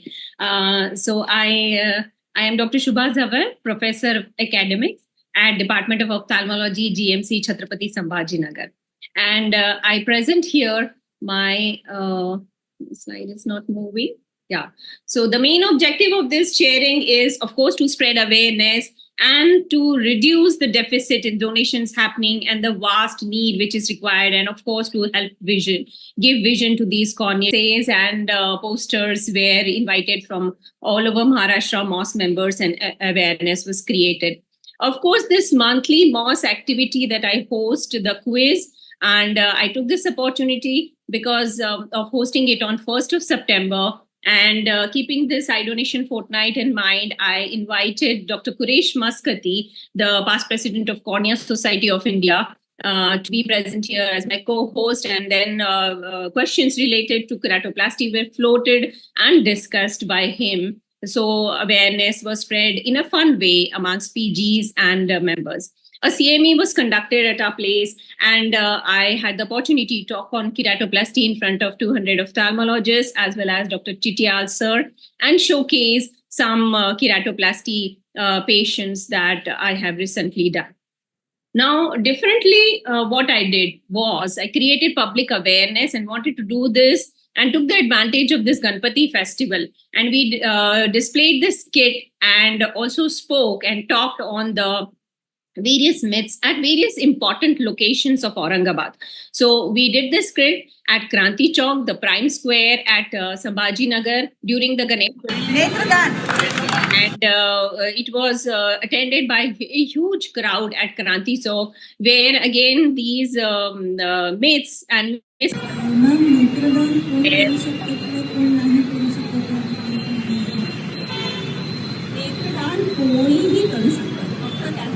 this was held and response. Another thing was this was again done at Khadkeshwar Ganpati, the largest Ganpati at Chhatrapati Sambhaji Nagar. And in front of this Ganpati पडदा असतो बाहेरचा, त्याच्यावर चुना केल्याने तिथे एक जखम झाली व आता त्या जखमेजागी कायमस्वरूपी एक पांढरी टीक पडली आहे. We held this again. पडदा असतो बाहेरचा, त्याच्यावर huge crowd at this Ganpati pandal, where it was attended, and then I talked on various this is a huge crowd participation here. They asked me difficulties and which were refuted. Now, this I also wanted to create awareness amongst the doctors of GMC.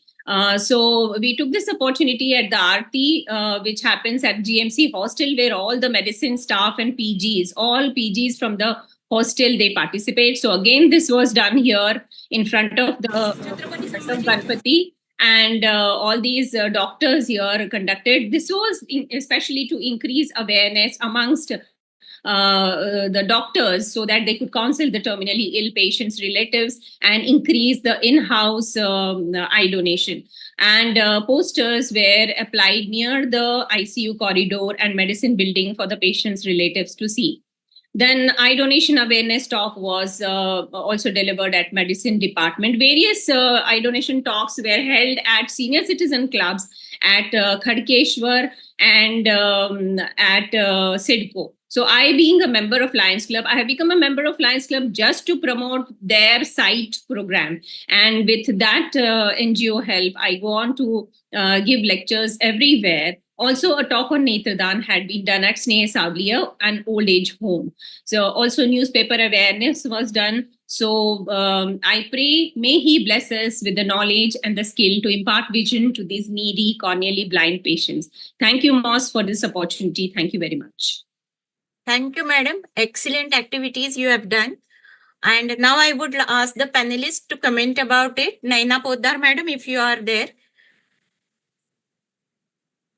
You can unmute yourself, madam. Yes. Good afternoon. Excellent MOS initiative and excellently conducted by Gitanjali. And a lot of work is seen. I also enjoyed the talks by all the stalwarts. I have been myself an LDP alumni of AIOC, and it has helped me immensely. And I'm really grateful that you are continuing this at a Maharashtra level. So, regarding the various leadership qualities which has been discussed, I would like to highlight here that two important qualities of a leader. First is the communication skills. Bilateral, I should say, two communication skills. The leader should also be able to clearly and concisely communicate, have an open, honest discussion, but also simultaneously listen to the team members. So, that helps to foster a bond and create a trust. And second important thing I feel is that we have to understand and realize the potential of each team member. You give them liberty, you acknowledge their skills, and then, empower them. And with such right people, with the right diagnosis of their abilities, can do wonders at the right place and at the right time. Exactly, this is- that's what Jhamar madam has done. Exactly, Yes, interactive So, sessions. she has understood her utilized. team. Yes, She has utilized all the qualities leaders should have to the best of their ability and doing a great community service here. Excellent. Okay. Yes. Okay, thank you very much. Yes, Our I- next presenter would be Kavita madam. So I request her to share her presentation PPT. Till then, may I ask a few questions to other panelists? Like Naina madam has enumerated 2 qualities. So even other panelists should enumerate other qualities for the leadership. Okay, Kavita madam, you can start your presentation. Thank you, ma'am. Myself, Dr. Kavita Dangra. I call myself as a pan Maharashtrian. My Janmabhoomi is Marathwada. I studied in Mumbai and Pune at Sir JJ and HV Desai Pune. And there I went for a lot of camps in Western Maharashtra. After that, I did my cornea specialty from Arvind Eye Hospital, Madurai. And now I am settled down here for my Karma Bhumi is Vidarbha. I'm married to a neurophysician. I myself call as a neuro-ophthalm, and I have 2 daughters to nurture. Now, aim for this MOS LDP, the first program was eye donation, where it was basically to create awareness amongst the public and society regarding the eye donation. Now, what I used was the available resources into the hospital, which I am working now. It was carried out in our hospital. It was a good time as Lord Ganesha was installed in our premise. Energy and enthusiasm was bound to happen. A story was being enacted by our hospital staff in a video recording format, which I have submitted. And during this, the difficulties or the questions which the staff and the relatives or the patients had were being discussed into the subset of the IOPD, and different queries were answered. On the occasion of Ganesh Chaturthi, we have also had a poster competition, which was among the staff and the family members. Total of 15 entries had received, and for judging, we have called our JCI Past Zone President, Mrs. Yogita, and we have taken out 3 winners, and rest all were given the participation certificates. We will be using these posters to enlighten our OPD, and definitely it will be free time learning for the patients who are waiting for their numbers. Now, newer generation will need something which is quick, fast, and have to catch up their attention. So thought of making a rap song for the eye donation. So few lines were enacted by our hospital staff, and I requested one of our directors to do the rap song for us, and she had beautifully sang that rap song on the Apna Time Aayega theme. And definitely this will be circulated on the social media handles of the hospital, and we have also requested all the staff members to put it as their status or a Facebook post, so that anything regarding this can be answered properly, and the awareness about the eye donation can be done. We circulated also on our social media handles. And being in a multi-speciality hospital, definitely we will be presenting this video in our waiting area. And definitely the other patients who are waiting for other doctors will be holding their some time for the eye donation awareness. And definitely eye donation cards are being kept at the reception counter for them to enroll for the eye donation. So I have attached a rap song, the poster competition, and the paintings which were being displayed, and a short video clip from my side. I think this methodology will definitely help to bring a small change into our society and the general public. I thank LDP for giving me this opportunity, and hope this will be an idea and a concept behind the eye donation activity. I'll just skip the video. Thank you so much. Great, Kavita madam. It was a great initiative. Dr. Vaishali Une madam is around. I usually feel, Dr. Santosh Agarwal sir, don't take it other way, but women usually use, something artistic to go for the awareness, like a rap song she has done, or even Jawar madam through paintings or posters. Always that kind of thing we try to combine the artistic side of it to it. So Kavita madam has done it well. Dr. Parikshit Gokte, will you add something more, like other qualities of leadership and about Kavita madam's presentation? Sir, unmute please. Hello, Gitanjali. Hold on. Vaishali is there. Yeah, please say. Yeah. May I? Yes. Because please go. I'm extremely sorry because I'm getting the best of both worlds. I'm attending the POSN conference at Bangalore. So since morning, I'm just trying to do that. Yes, excellent. Our LDP program you have done a great job, Gitanjali, and all I've heard to the illustrious speakers, they are like our role models. So wonderful. And I'm really proud of the new presentations also. We have seen so much nice. Shubha does her paintings and Dr. She has done the rap song and that is also really good. So congratulations to all of them. Yeah, thank you, Vaishali. Yeah. Parikshit sir, on this thing, I would like to ask you something different.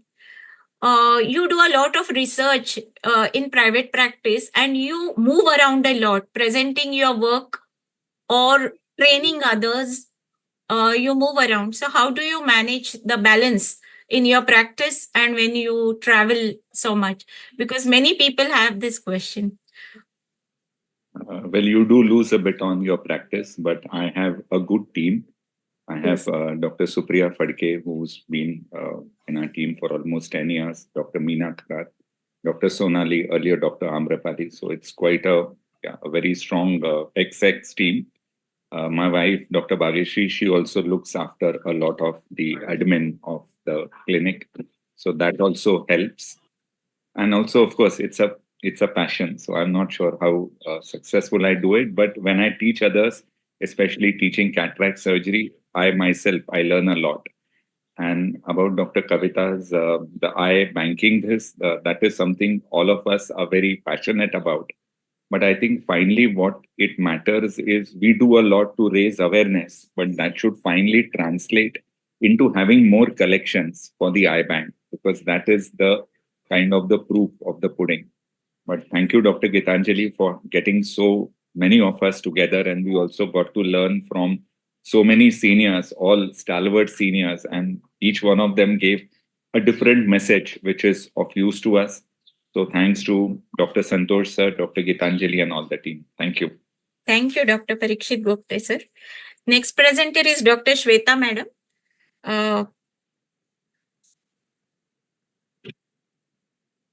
Good afternoon, everyone. Is my screen visible? Yes, it is visible. Please go ahead.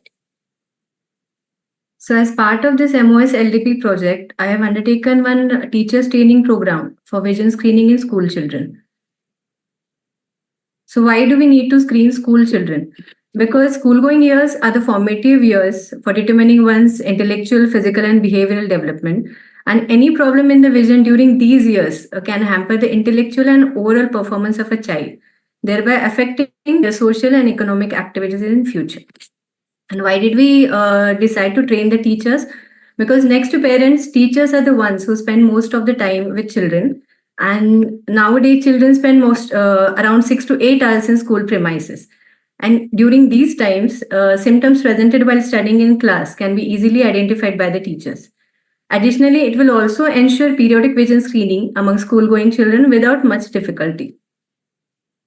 And why did we not go for the traditional screening method? Because training teachers has a long-term benefit, as the screening can be continued even in the absence of ophthalmologist or trained staff, thereby ensuring better coverage.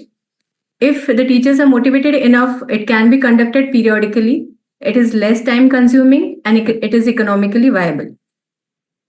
What we did was we approached different pre-primary and primary schools in our area with a formal letter which stated the nature of training module. The training module consisted of PowerPoint presentation and a didactic lecture for the teachers, demonstration and hands-on training for vision assessment, instructions for using the vision assessment kit which we provided, and question answer session. The vision assessment kit, as we can see in the picture, it had 6 meter Snell and distant vision charts. We provided 2 charts, one was alphabet and one was number chart. A 6 meter long rope to measure the distance for recording the vision, an occluder, diary and pen to record the results, sticking tape, and instruction leaflet. The training basically outlined 3 different areas. One was the need for vision assessment in children, common signs indicating possible refractive error in children, and basic method of vision assessment using Snell and distant vision acuity test. Why was the need for vision assessment in children is important? Because vision sense contributes maximally towards a child's cognitive, physical, and overall development. And impaired vision sense in formative years will adversely affect the children's future development. So, as the children rarely complain of diminished vision, we train the teachers on seeing different signs indicating possible refractive errors in children. This was one of the slides in our presentation which garnered most of the attention because it shows that the child may not know which is normal for him or her. And other possible signs indicating refractive errors were sitting near the blackboard in the classroom, holding books closer to read, frequent spelling mistakes, thereby labeling the children frequent troublemakers or slow learners, and other signs which are commonly seen like squeezing or rubbing of eyes. The teachers were made aware of looking for these signs, particularly in children. And they were taught basic method of vision assessment using Snellen's distance vision acuity test. These were the instructions for vision assessment. I think all of us being ophthalmologists, I need not go in the details of this. They were told how to document in sample format vision in both the eyes and what action they need to take. If the vision was normal, the action taken was written as nil. If the vision was less, the action taken would be refer. So the indications for referral to an ophthalmologist were vision 6/12 or worse in better eye. If the child was unable to read last 2 lines, or he or she needs a detailed eye checkup by a qualified ophthalmologist. And if the teacher notes any other ocular comorbidities like ptosis, squint, etc., they were advised to refer. And the training sessions, they concluded with hands-on training or demonstrations in which volunteers were made to go through the procedures of vision assessment, as mentioned, and followed by question-answer session with the attendees and guidance for referral. So far, we have screened 8 schools, and even after LDP, we are planning to continue this program. And these are some of the pictures during the program. And this is my support system, our PG guide and my teacher, Dr. Pradeep Naik, my husband, Dr. Vimal Rajput, and my sister, Dr. Snehal Balsingh. And this is my team who has helped me a lot in conducting this project. Thank you, Team MOS, for giving me this opportunity. Thank you, Dr. Shweta. With eye donation awareness, we had also given another topic, that is any innovative idea for eye awareness. And this is a fantastic idea. You have taken the help of teachers, and that would definitely do great. And you continue your project. Even in MOSCON, then you can present your project. Dr. Atul Kadhane would be there. Would you like to comment about her project? And also, he being the sports person, I would like him to discuss about a few qualities the leadership should have. Dr. Gokte sir, you can also comment about her project because you have done a lot of work in pediatric refractive errors. It is really commendable that Dr. Shweta has done it. Handling a busy private practice. I know they have a very busy private practice there. And she's made school teachers her partner. So we also, every year, our team does about 20,000 school children for last about 14 odd years. And it is very difficult getting permissions. Screening is okay, but doing the follow-up, even when specs are given, that they are properly dispensed. And even if we give specs free in school, out of 100, there is about 1 child with low vision who does not improve and whom we would want to come to our clinic or any other clinic. And the sad part is that's the most difficult part, that 1 out of 100 who does not improve beyond 6/60, getting help to them is the most difficult thing. So if a private practitioner, if they devote so much time like Dr. Bhal Singh has done, I think they are doing the community a great favor, because they have the standing, they have the status, and when they say something, that means a lot to the school and the parents. So I think it's an excellent work. Congratulations, Doctor. Thank you, sir. Thank you so much. Really, congratulations, Shweta. You have done a very nice project. Being a single solo practitioner, many times people think that what can I do for the community? But you had showed the way. Just to for the knowledge of all that, I have done this project before COVID. We screened almost 12 schools in Amaravati, something around 12,000 students. And, there's so many students, for the first time, they realize that one eye is myopic, other eye is normal, something like that. So many amylopics detected. And with the technological advancement and the newer treatment for myopia control we have, so detecting them at this stage will not only helpful in we can arrest their myopia, and we know that by arresting myopia we are preventing them from exposing to the so many eye problems that otherwise they will have to face if the myopia goes on increasing. So it's a project which I think is really a good. You should continue it.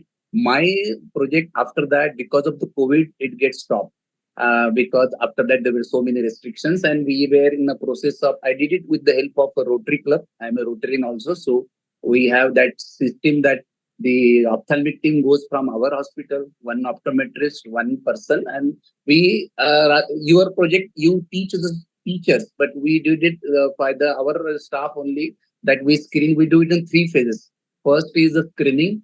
On the screening, he used to filter out those students. Say out of, I found that 10% always in a school, sometimes they some sort of visual difficulty. Then the second phase, I told the staff, the principal, to call for a parent-teacher meet, something like that. So all those who have been filtered out, their parents were called.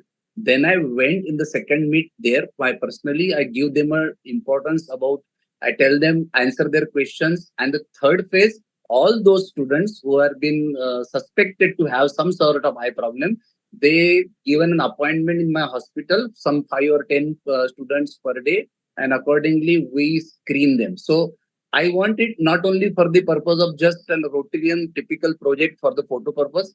I want it to be executed at the finest level, so that the purpose is solved, that the students will get the final. Now regarding fitness, what you said. See, I always feel whenever you say, people, you may ask, as Gitanjali has asked me to say about that, about the time management, how do you manage this MOS secretary work, practice, fitness? I always feel time management is like is an excuse. See, those things we don't want to do, we don't want to like to hear, and you just want to for these things we use a term similarly the time management is there. See, if the number of patients in your OPD goes down, you start looking for आज क्या था, आज अच्छा ये है इसलिए कम हुआ. And you don't want to face that कि आज patient कम है तो उसका reason you have to find to excuse. So for me, similarly, a fitness time management, मुझे मतलब for fitness I don't have a time means it's an excuse. So it's an excuse that because you don't want to do it. It all depends on your passion. If you love it, you will do it. You will find a time for it. So it's always said, like the busiest persons always get time. Because if you had a passion, I know if I miss my morning fitness activity, the whole day I feel less energetic. I feel there's so many things you get from fitness. It enhances your mental clarity. It boosts your confidence. It boosts your decision-making abilities. Many times before going for a run in the morning, because I had to come for OT, I had some VIP patient. So when I get up in the morning, I feel आज VIP है, थोड़ा stress है, कैसा होगा, क्या होगा. मतलब negative thoughts were there. If something happens like this, so how I am going to face. When I was operating a local MLS mother-in-law, something like that. So, but once I come from my run, automatically the negative thoughts will get replaced in a positive thought that you had done it. So many surgeries like that before. You operate on your mother, father, you operate on your relatives. So, what is the big deal? It's like a simple cataract you're doing day in and day out. So, this sort of you really feel that endorphin secrets. अगर किसी चीज का नशा करना है तो I feel सबसे ज्यादा किक कौन सी चीज देती है तो फिटनेस देती है. I tell you, if you do some sort of physical, it's not running only. You would have to be somewhere either yoga or either something jogging or maybe in some sort of play. But all these things will give you another perspective. Your personality get improved, your confidence get improved. I am from a typical Marathi school. First time in 11, 12, I came in a college, that typical English environment. I don't know how to speak also. So the things get improved as your personality get improved because of all these activities. They give you an extra age which you never appreciate in the first instance, but as the things goes, your anxiety level goes down. So many factors I say that everybody should have some sort of fitness activity in his life that will boost you in so many ways. You might not aware of it कि वो किस तरीके से आपको help कर. Thank you, Dr. Atul. In short, he wants to tell you your dopamine is increased. But same here, Naina is also here, Vaishali is here, I myself. We all do classical dance. And that also gives the same kind of feeling, not just fitness, but also it's like meditation. So you become more positive. Our next presenter is Dr. Samir Datar. Is he here, Dr. Samir Datar? So I request him to present. Yes, I am in. Yeah, please go ahead.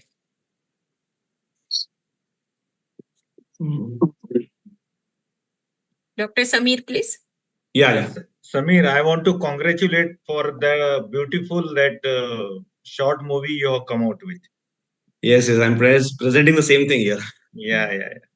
Okay, so I am Dr. Samir Datar from Pune. I'm a corneal surgeon practicing for last 20 years. Now, as a part of eye donation, is my screen visible? Yeah. Yes. Yeah.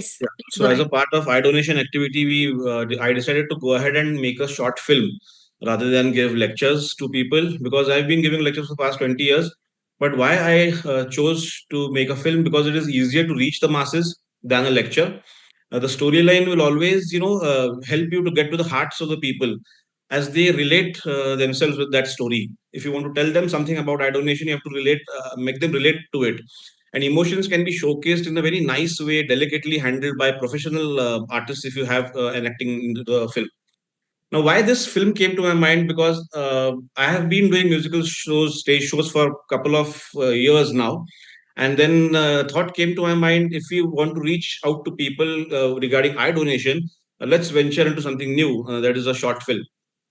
I had fortunately relatives who are veteran theatre artists working for more than 30 odd years in the film industry, Marathi film industry, like Madhav Vaze and Uday Lagu.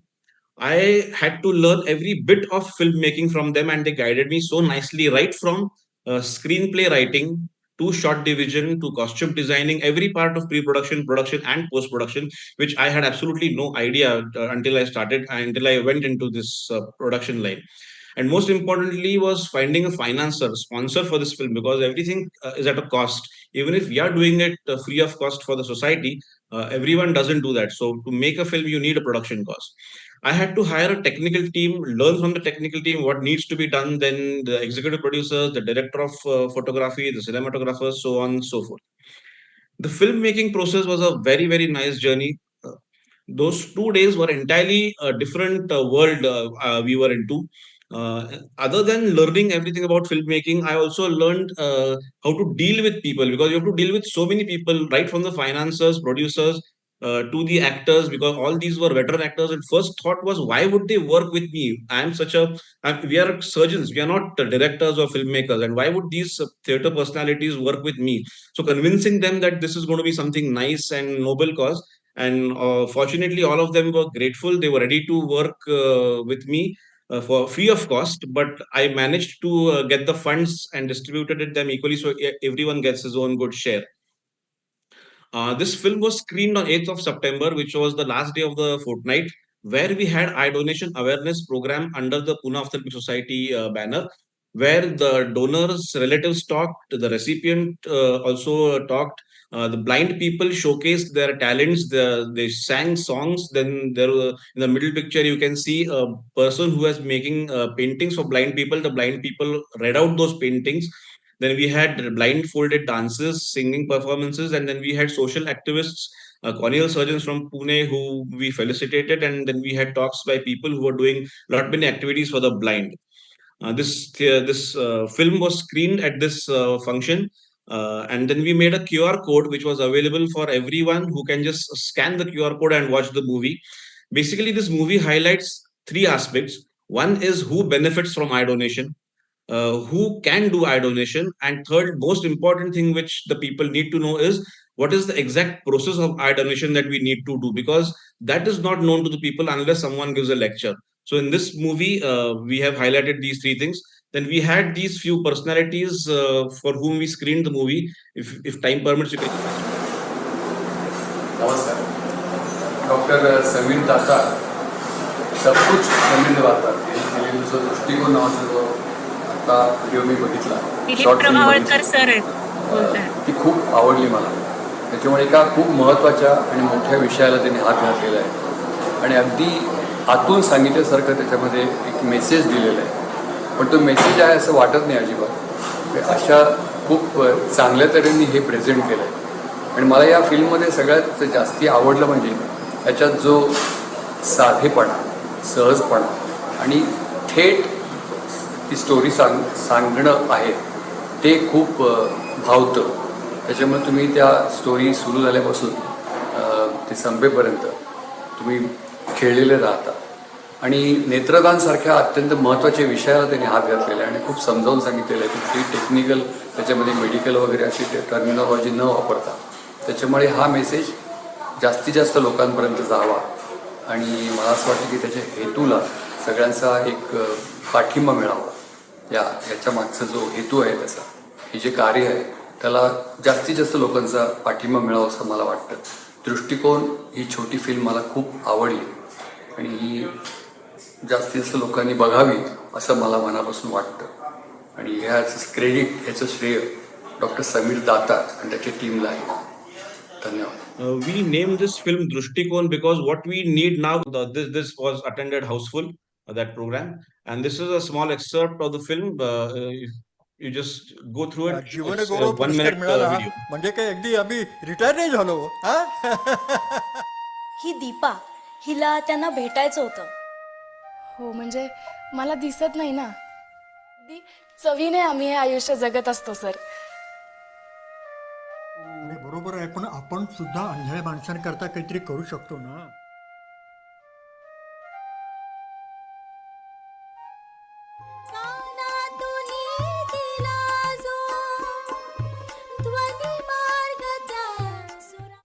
देवापेक्षा कमी नाहीत मला ते.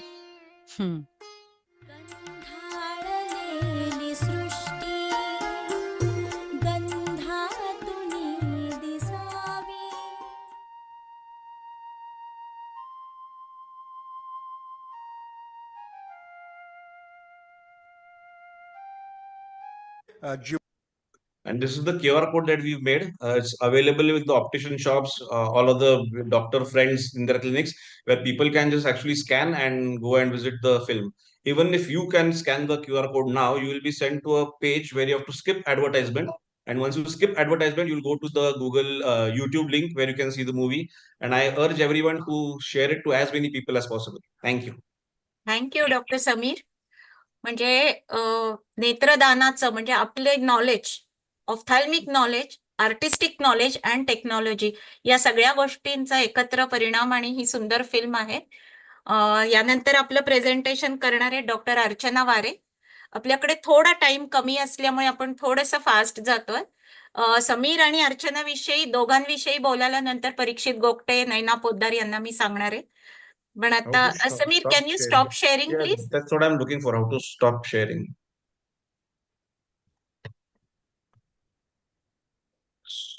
Yeah. हां.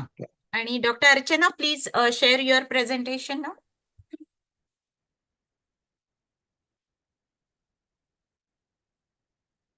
Am I audible and visible, ma'am? Yes, yes, you are very much. So good afternoon, everyone. At the outset, I would like to thank Santosh Agrawal sir, because one day he called me and he asked me that you must participate in this LDP program. So I'm very thankful to him. So I'm Dr. Archana Vare. I'm Professor and Head, Department of Ophthalmology at GMC Chhatrapati Sambhaji Nagar, previously known as Aurangabad. Okay. So I'm here to present the eye donation awareness activities which were conducted during the eye donation fortnight at my department, that is 25th August to 8th September 2024. So we held the various competitions as poster competition, essay, poem, rangoli, and slogan competition with the theme I Can See Clearly Now. And this is the flyer that we made, and we invited entries till 22nd August, and the results and prize distribution was held on 26th August. And Dr. Vaishali Une and Dr. Shubha Zava, they were also the organizers with me for this competition. Then Dean Dr. Sukre, he inaugurated the program. And these are the pictures of the inauguration ceremony, and you can see the posters behind, and this is the poster competition. And okay, these are the posters, and this poster also received a prize from the Maharashtra Ophthalmic Society. This is one of our residents who did this poster, and she received a prize from the Maharashtra Ophthalmic Society as well. So these are the various posters, and you can see the creativity. Then we also had this Rangoli competition. These are the various Rangolis. And this was attended by the undergraduate students, postgraduate students, nursing staff, nursing students, and the patients also, and our faculties. So I delivered a talk on eye donation. And this was the role play, which was directed by Dr. Shubha Zavar madam. And these are some of the pictures from the role play. Then we did the certificate distribution for the winners, and we also gifted them a prize. So these are undergraduate students receiving the certificate. And the other college faculties, other HODs and the nursing staff, they were also present for the program. Then these are our department colleagues and the residents.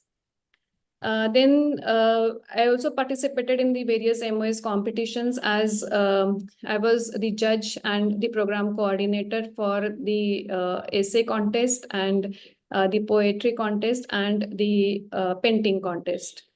Then I delivered a talk on eye donation awareness program on the radio. So with Dr. Ajay Samre, who is the Aurangabad Ophthalmological Society president.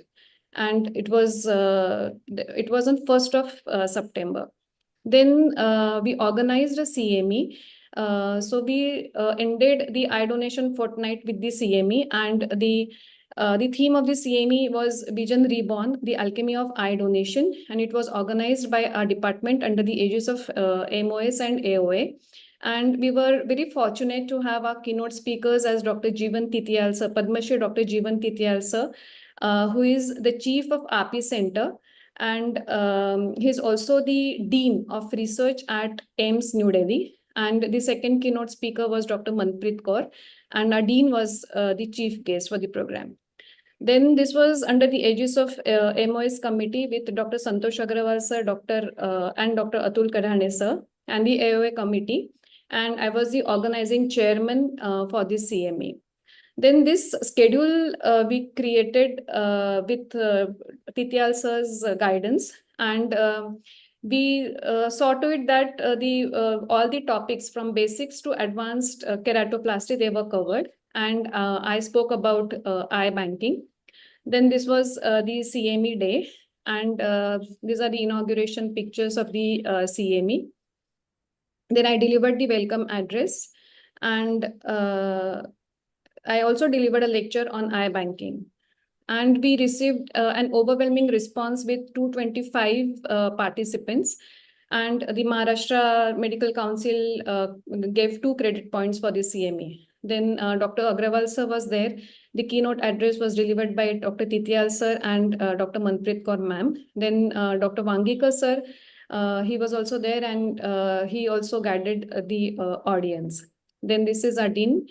He also guided the audience. And then we took forward the MOS plantation drive, and we felicited all the dignitaries with the plants.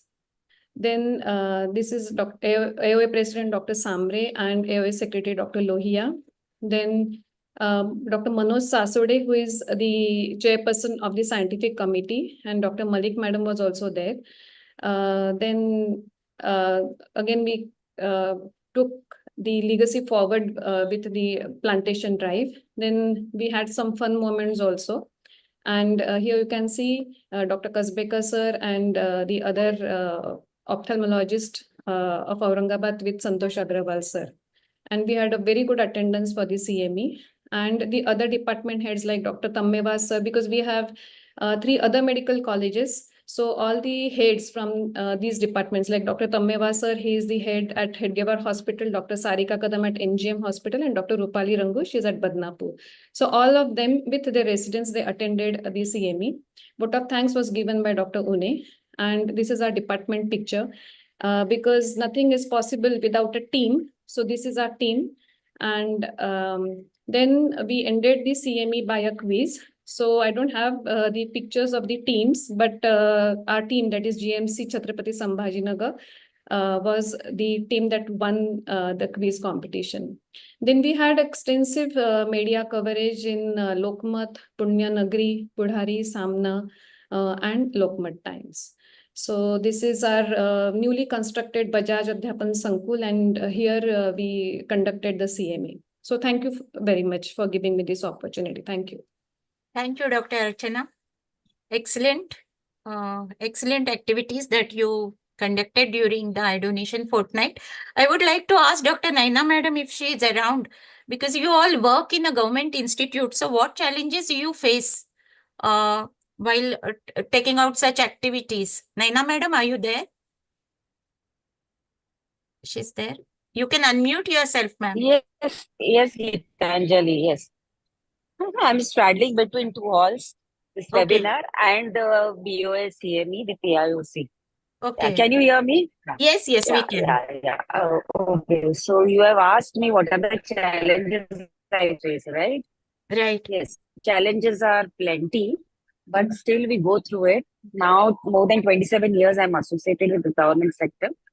But if you have patience and perseverance, you can get what you plan. So there are certain hurdles, right? Red tapeism, bureaucracy, there is a lot of documentation required, a lot of paperwork, and a lot of approvals here. So that is one of the biggest challenges. The second challenge is financial constraints. Finances is always meager in a government setup, and to convince the higher ups for newer equipment. See, ophthalm is constantly upgrading and updating all the equipment, so you get newer models. So to cope up, we really have to convince our admin. So that is one big hurdle there. Then manpower shortage. I think this is everywhere. So skilled manpower is always less. So we have to struggle at that end also. Then interference from politicians, the unions, the labor unions, that is a big hassle for us. And moreover, one more thing I feel, as in private, if you do well, you have some incentive. But in our setup, we have a fixed pay scale. So that financial incentive is not there. I can see Dr. Archana smiling there. I think she's agreeing to whatever I say. But yet, I think with your good managerial skills and the power to keep all together, work together as a team, we can progress. Yes, thank you, Dr. Naina. Actually, for Thank private you. practitioners, always, the other side looks more greener. We feel that those who are in Absolutely. institutes are more fortunate, and those are in private practice have more challenges. So leadership program is meant for that we know and understand the challenges at various situations. Yes, one thing I want to just add, in spite of all those difficulties in medical colleges, but they impart the knowledge to the students. That is a big satisfaction they get. Yes. So I think I that agree is with the you. that is the sole thing they carry forward in their whole life. Great. Our So- next presenter is Sir Dr. Rohini Juneja. She's waiting patiently. Sorry, madam, to make you wait for long. Very good afternoon, everyone.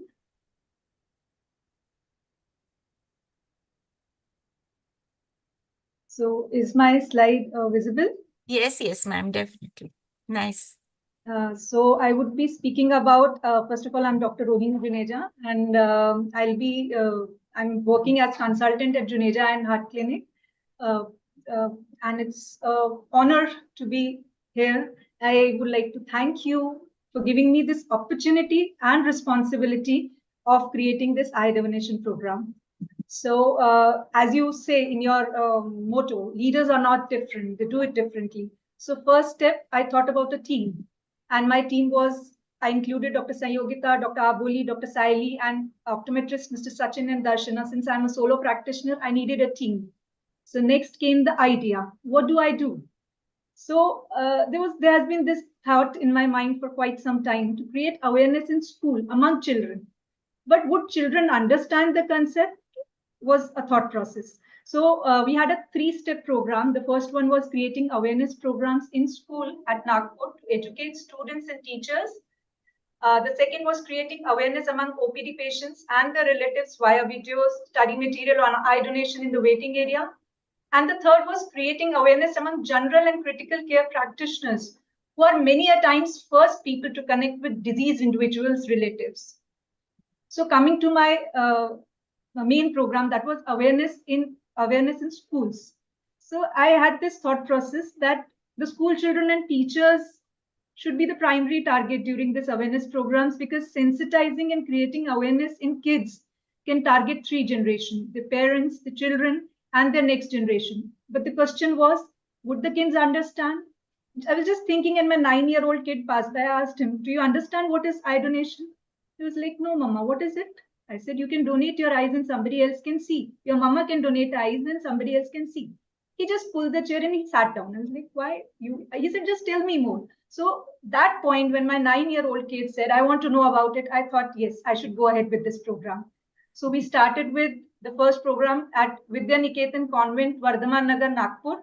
The target audience was secondary class students. Still, I was a bit unsure. So what I did was, I prepared it was more of an interactive session, and we had a lot of, you can say, chocolates and all to keep the kids, entertained throughout the program. So we started with a quiz, and my first question was, do you, any of you understand what is eye donation? And there were 3 kids who raised hand, and they could give the right answer.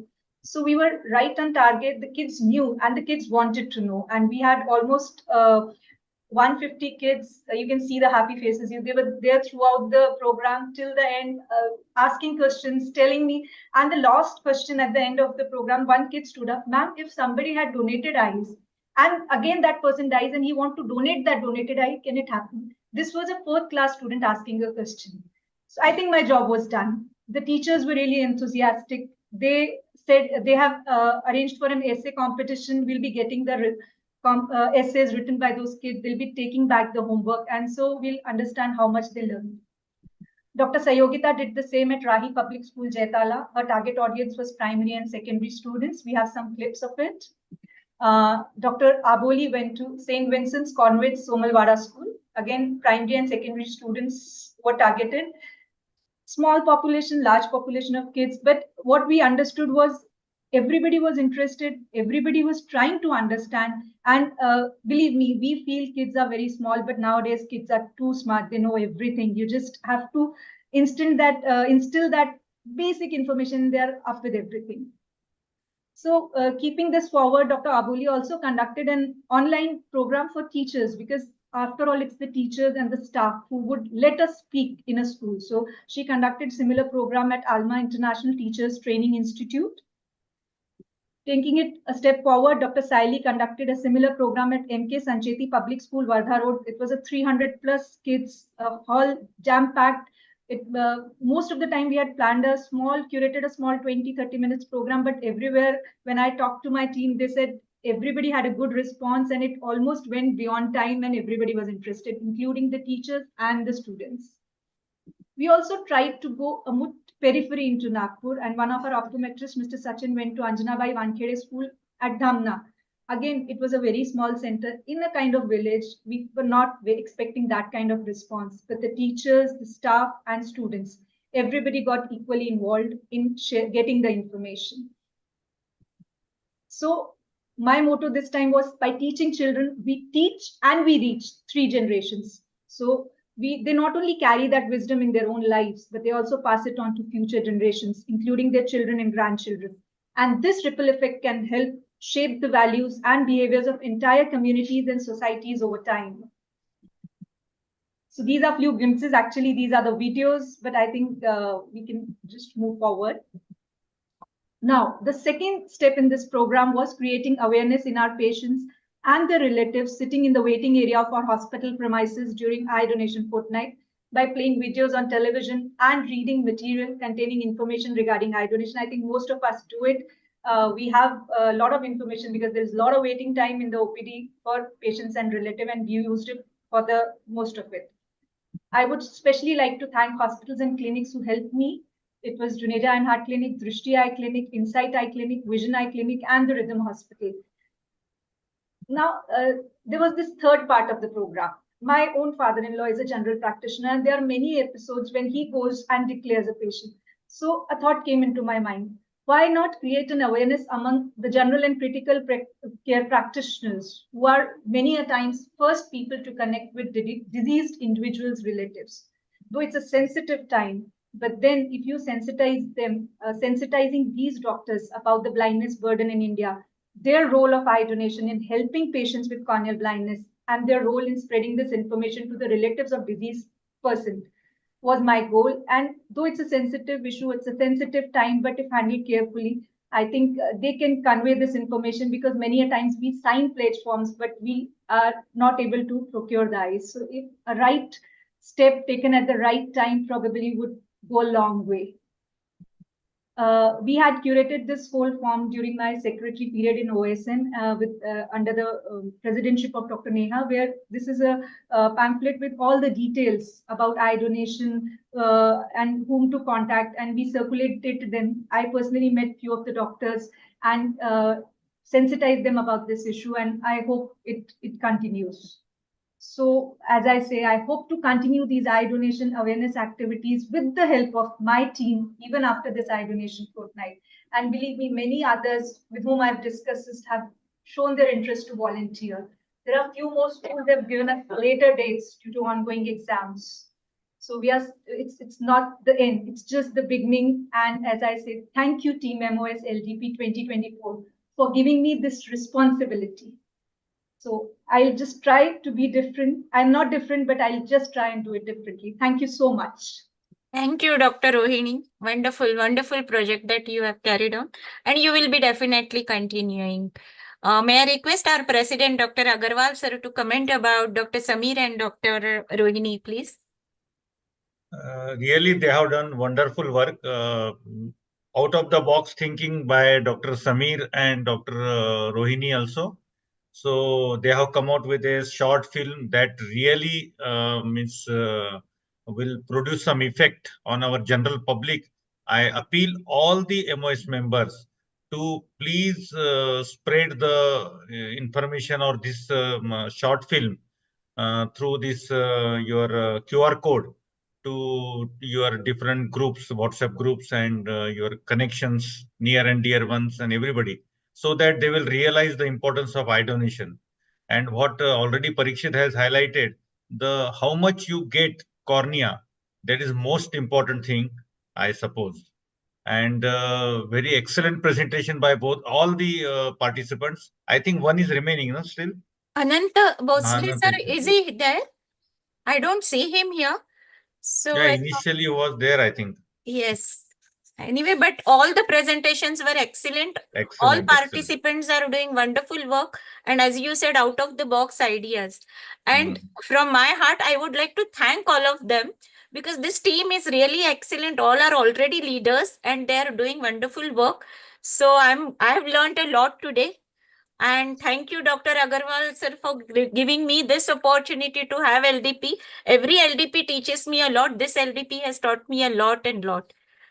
So I would now request Dr. Mandar Paranspe for his concluding remarks and vote of thanks. And Dr. Agarwal, if you want to say something. But from the bottom of my heart, I thank all the participants, all the faculty, and all the whole MOS team for making this day possible. Thank you. I thank all women power, actually. All they have done excellent, and they made this LDP program successful. Actually, initially there was very less response. I was little bit upset, but as a leader, you have to cross the line. So just I called myself to around 15 people, and to my surprise, everybody nodded in a positive way. I am very thankful to them for doing such excellent work, and you are the future of our ophthalmology, and you are a great leaders. And thank you so much, Gitanjali, for making this project very viable and successful in your own style, in spite of your so many commitments. And we enjoyed this afternoon and morning as well. And thank you so much. Now over to Mandar, please. Yes, thank you, Agarwal sir, for giving me free hand. That is my thanks to you. Yeah. Over to you, Dr. Mandar Paranspe. Please unmute yourself. Yeah, thank you. I hope I am audible. Yes, now you're audible. Am I audible? Yes. Yeah. It was a marathon LDP session that we've had very interesting talks by some eminent personalities sharing their ideas about leadership and giving some very important pearls of wisdom to all of us. So firstly, I would like to thank the invited speakers, Dr. Rajiv Virodekar, Dr. Kuresh Maskati, Dr. Haldipurkar, Dr. Natarajan, and our president, Dr. Santosh Agarwal, for giving such beautiful talks and showing their vision. It was indeed a very eye-opening experience in the literal sense to listen to the various LDP participants who shared their various activities which they conducted for eye donation as well as for childhood blindness screening. And I'm sure that those who are listening to this webinar will get some. I think what happened is. I think his net was not strong. I'm sorry, my connection got disconnected. Yeah, so these presentations will definitely give many ideas to all the various members of MOS to do this kind of work in more innovative ways. And we know that it is very important that we reach maximum number of people in the community to spread this message of eye donation as well as the other school screening activities also. Special thanks to the convener of this program, Dr. Gitanjali Sharma, for conducting this session so nicely and bringing out the important aspects of leadership in general, and by allocating or by bringing out those projects of those various participants. We cannot end without thanking the team MOS, our president, Dr. Santosh Agarwal, secretary, Dr. Atul Kadhane, chairman, scientific committee, Dr. Vardhaman Kankriya, secretary, scientific committee, Dr. Aditi Watwe, for their participation. And thank you to all the listeners of this program. I suppose this program will be available on YouTube. So you can go back and listen to some of those talks and probably gain a lot of wisdom. And I'll end by just a quote of Simon Sinek, who is one of the important thought leaders, young thought leaders of our times. He says, it is not important what you do, but it is more important why you do it. So I think we have found that why in our various things that we do professionally as well as in personal life. Thank you so much. Thank you, Dr. Mandar Paranspe. At the end, I would also like to thank Team Mentor, Mr. Ashwin and Mr. Jain, who have also worked and helped us for all the technicalities of this program. So thank you once again, all of you and all the viewers. Gitanjali, before ending this session, just highlight about our second part so that our participants will come to know what will be the in MOSCON, MOSCON, thanks to Dr. Vardhaman Kankaria, Chairman Scientific Session, he has given us 2 hours. So in 2 hours, we will be having some faculty talks. Those I will be sharing soon. But few selected participants would be presenting their project on childhood myopia, which we have given to them, and they have already started working on that. They have to submit the reports by 15th of October. We have the session on 20th of October, that is on Sunday, 9 to 11 is our LDP session. After presentation by this selected 2 or 3, there will be also debate or extempore talks. So some topics will be given to all participants. They'll have to think in 2 minutes and speak for 1 minute. That kind of thing will be there. And after that, there will be a concluding session of giving certificates of graduating the LDP, and the best candidate or the best delegate will be, best participant would get the medal. So that is how our program is. I'll be sharing everything with all of you soon. And my apologies, I forgot to mention panelists, Dr. Santosh Bide, Dr. Parikshit Gupte, Dr. Yes. Naina Poddar, and Dr. Vaishali Une for participating in this webinar. Yes. Anything else, Dr. Agarwal?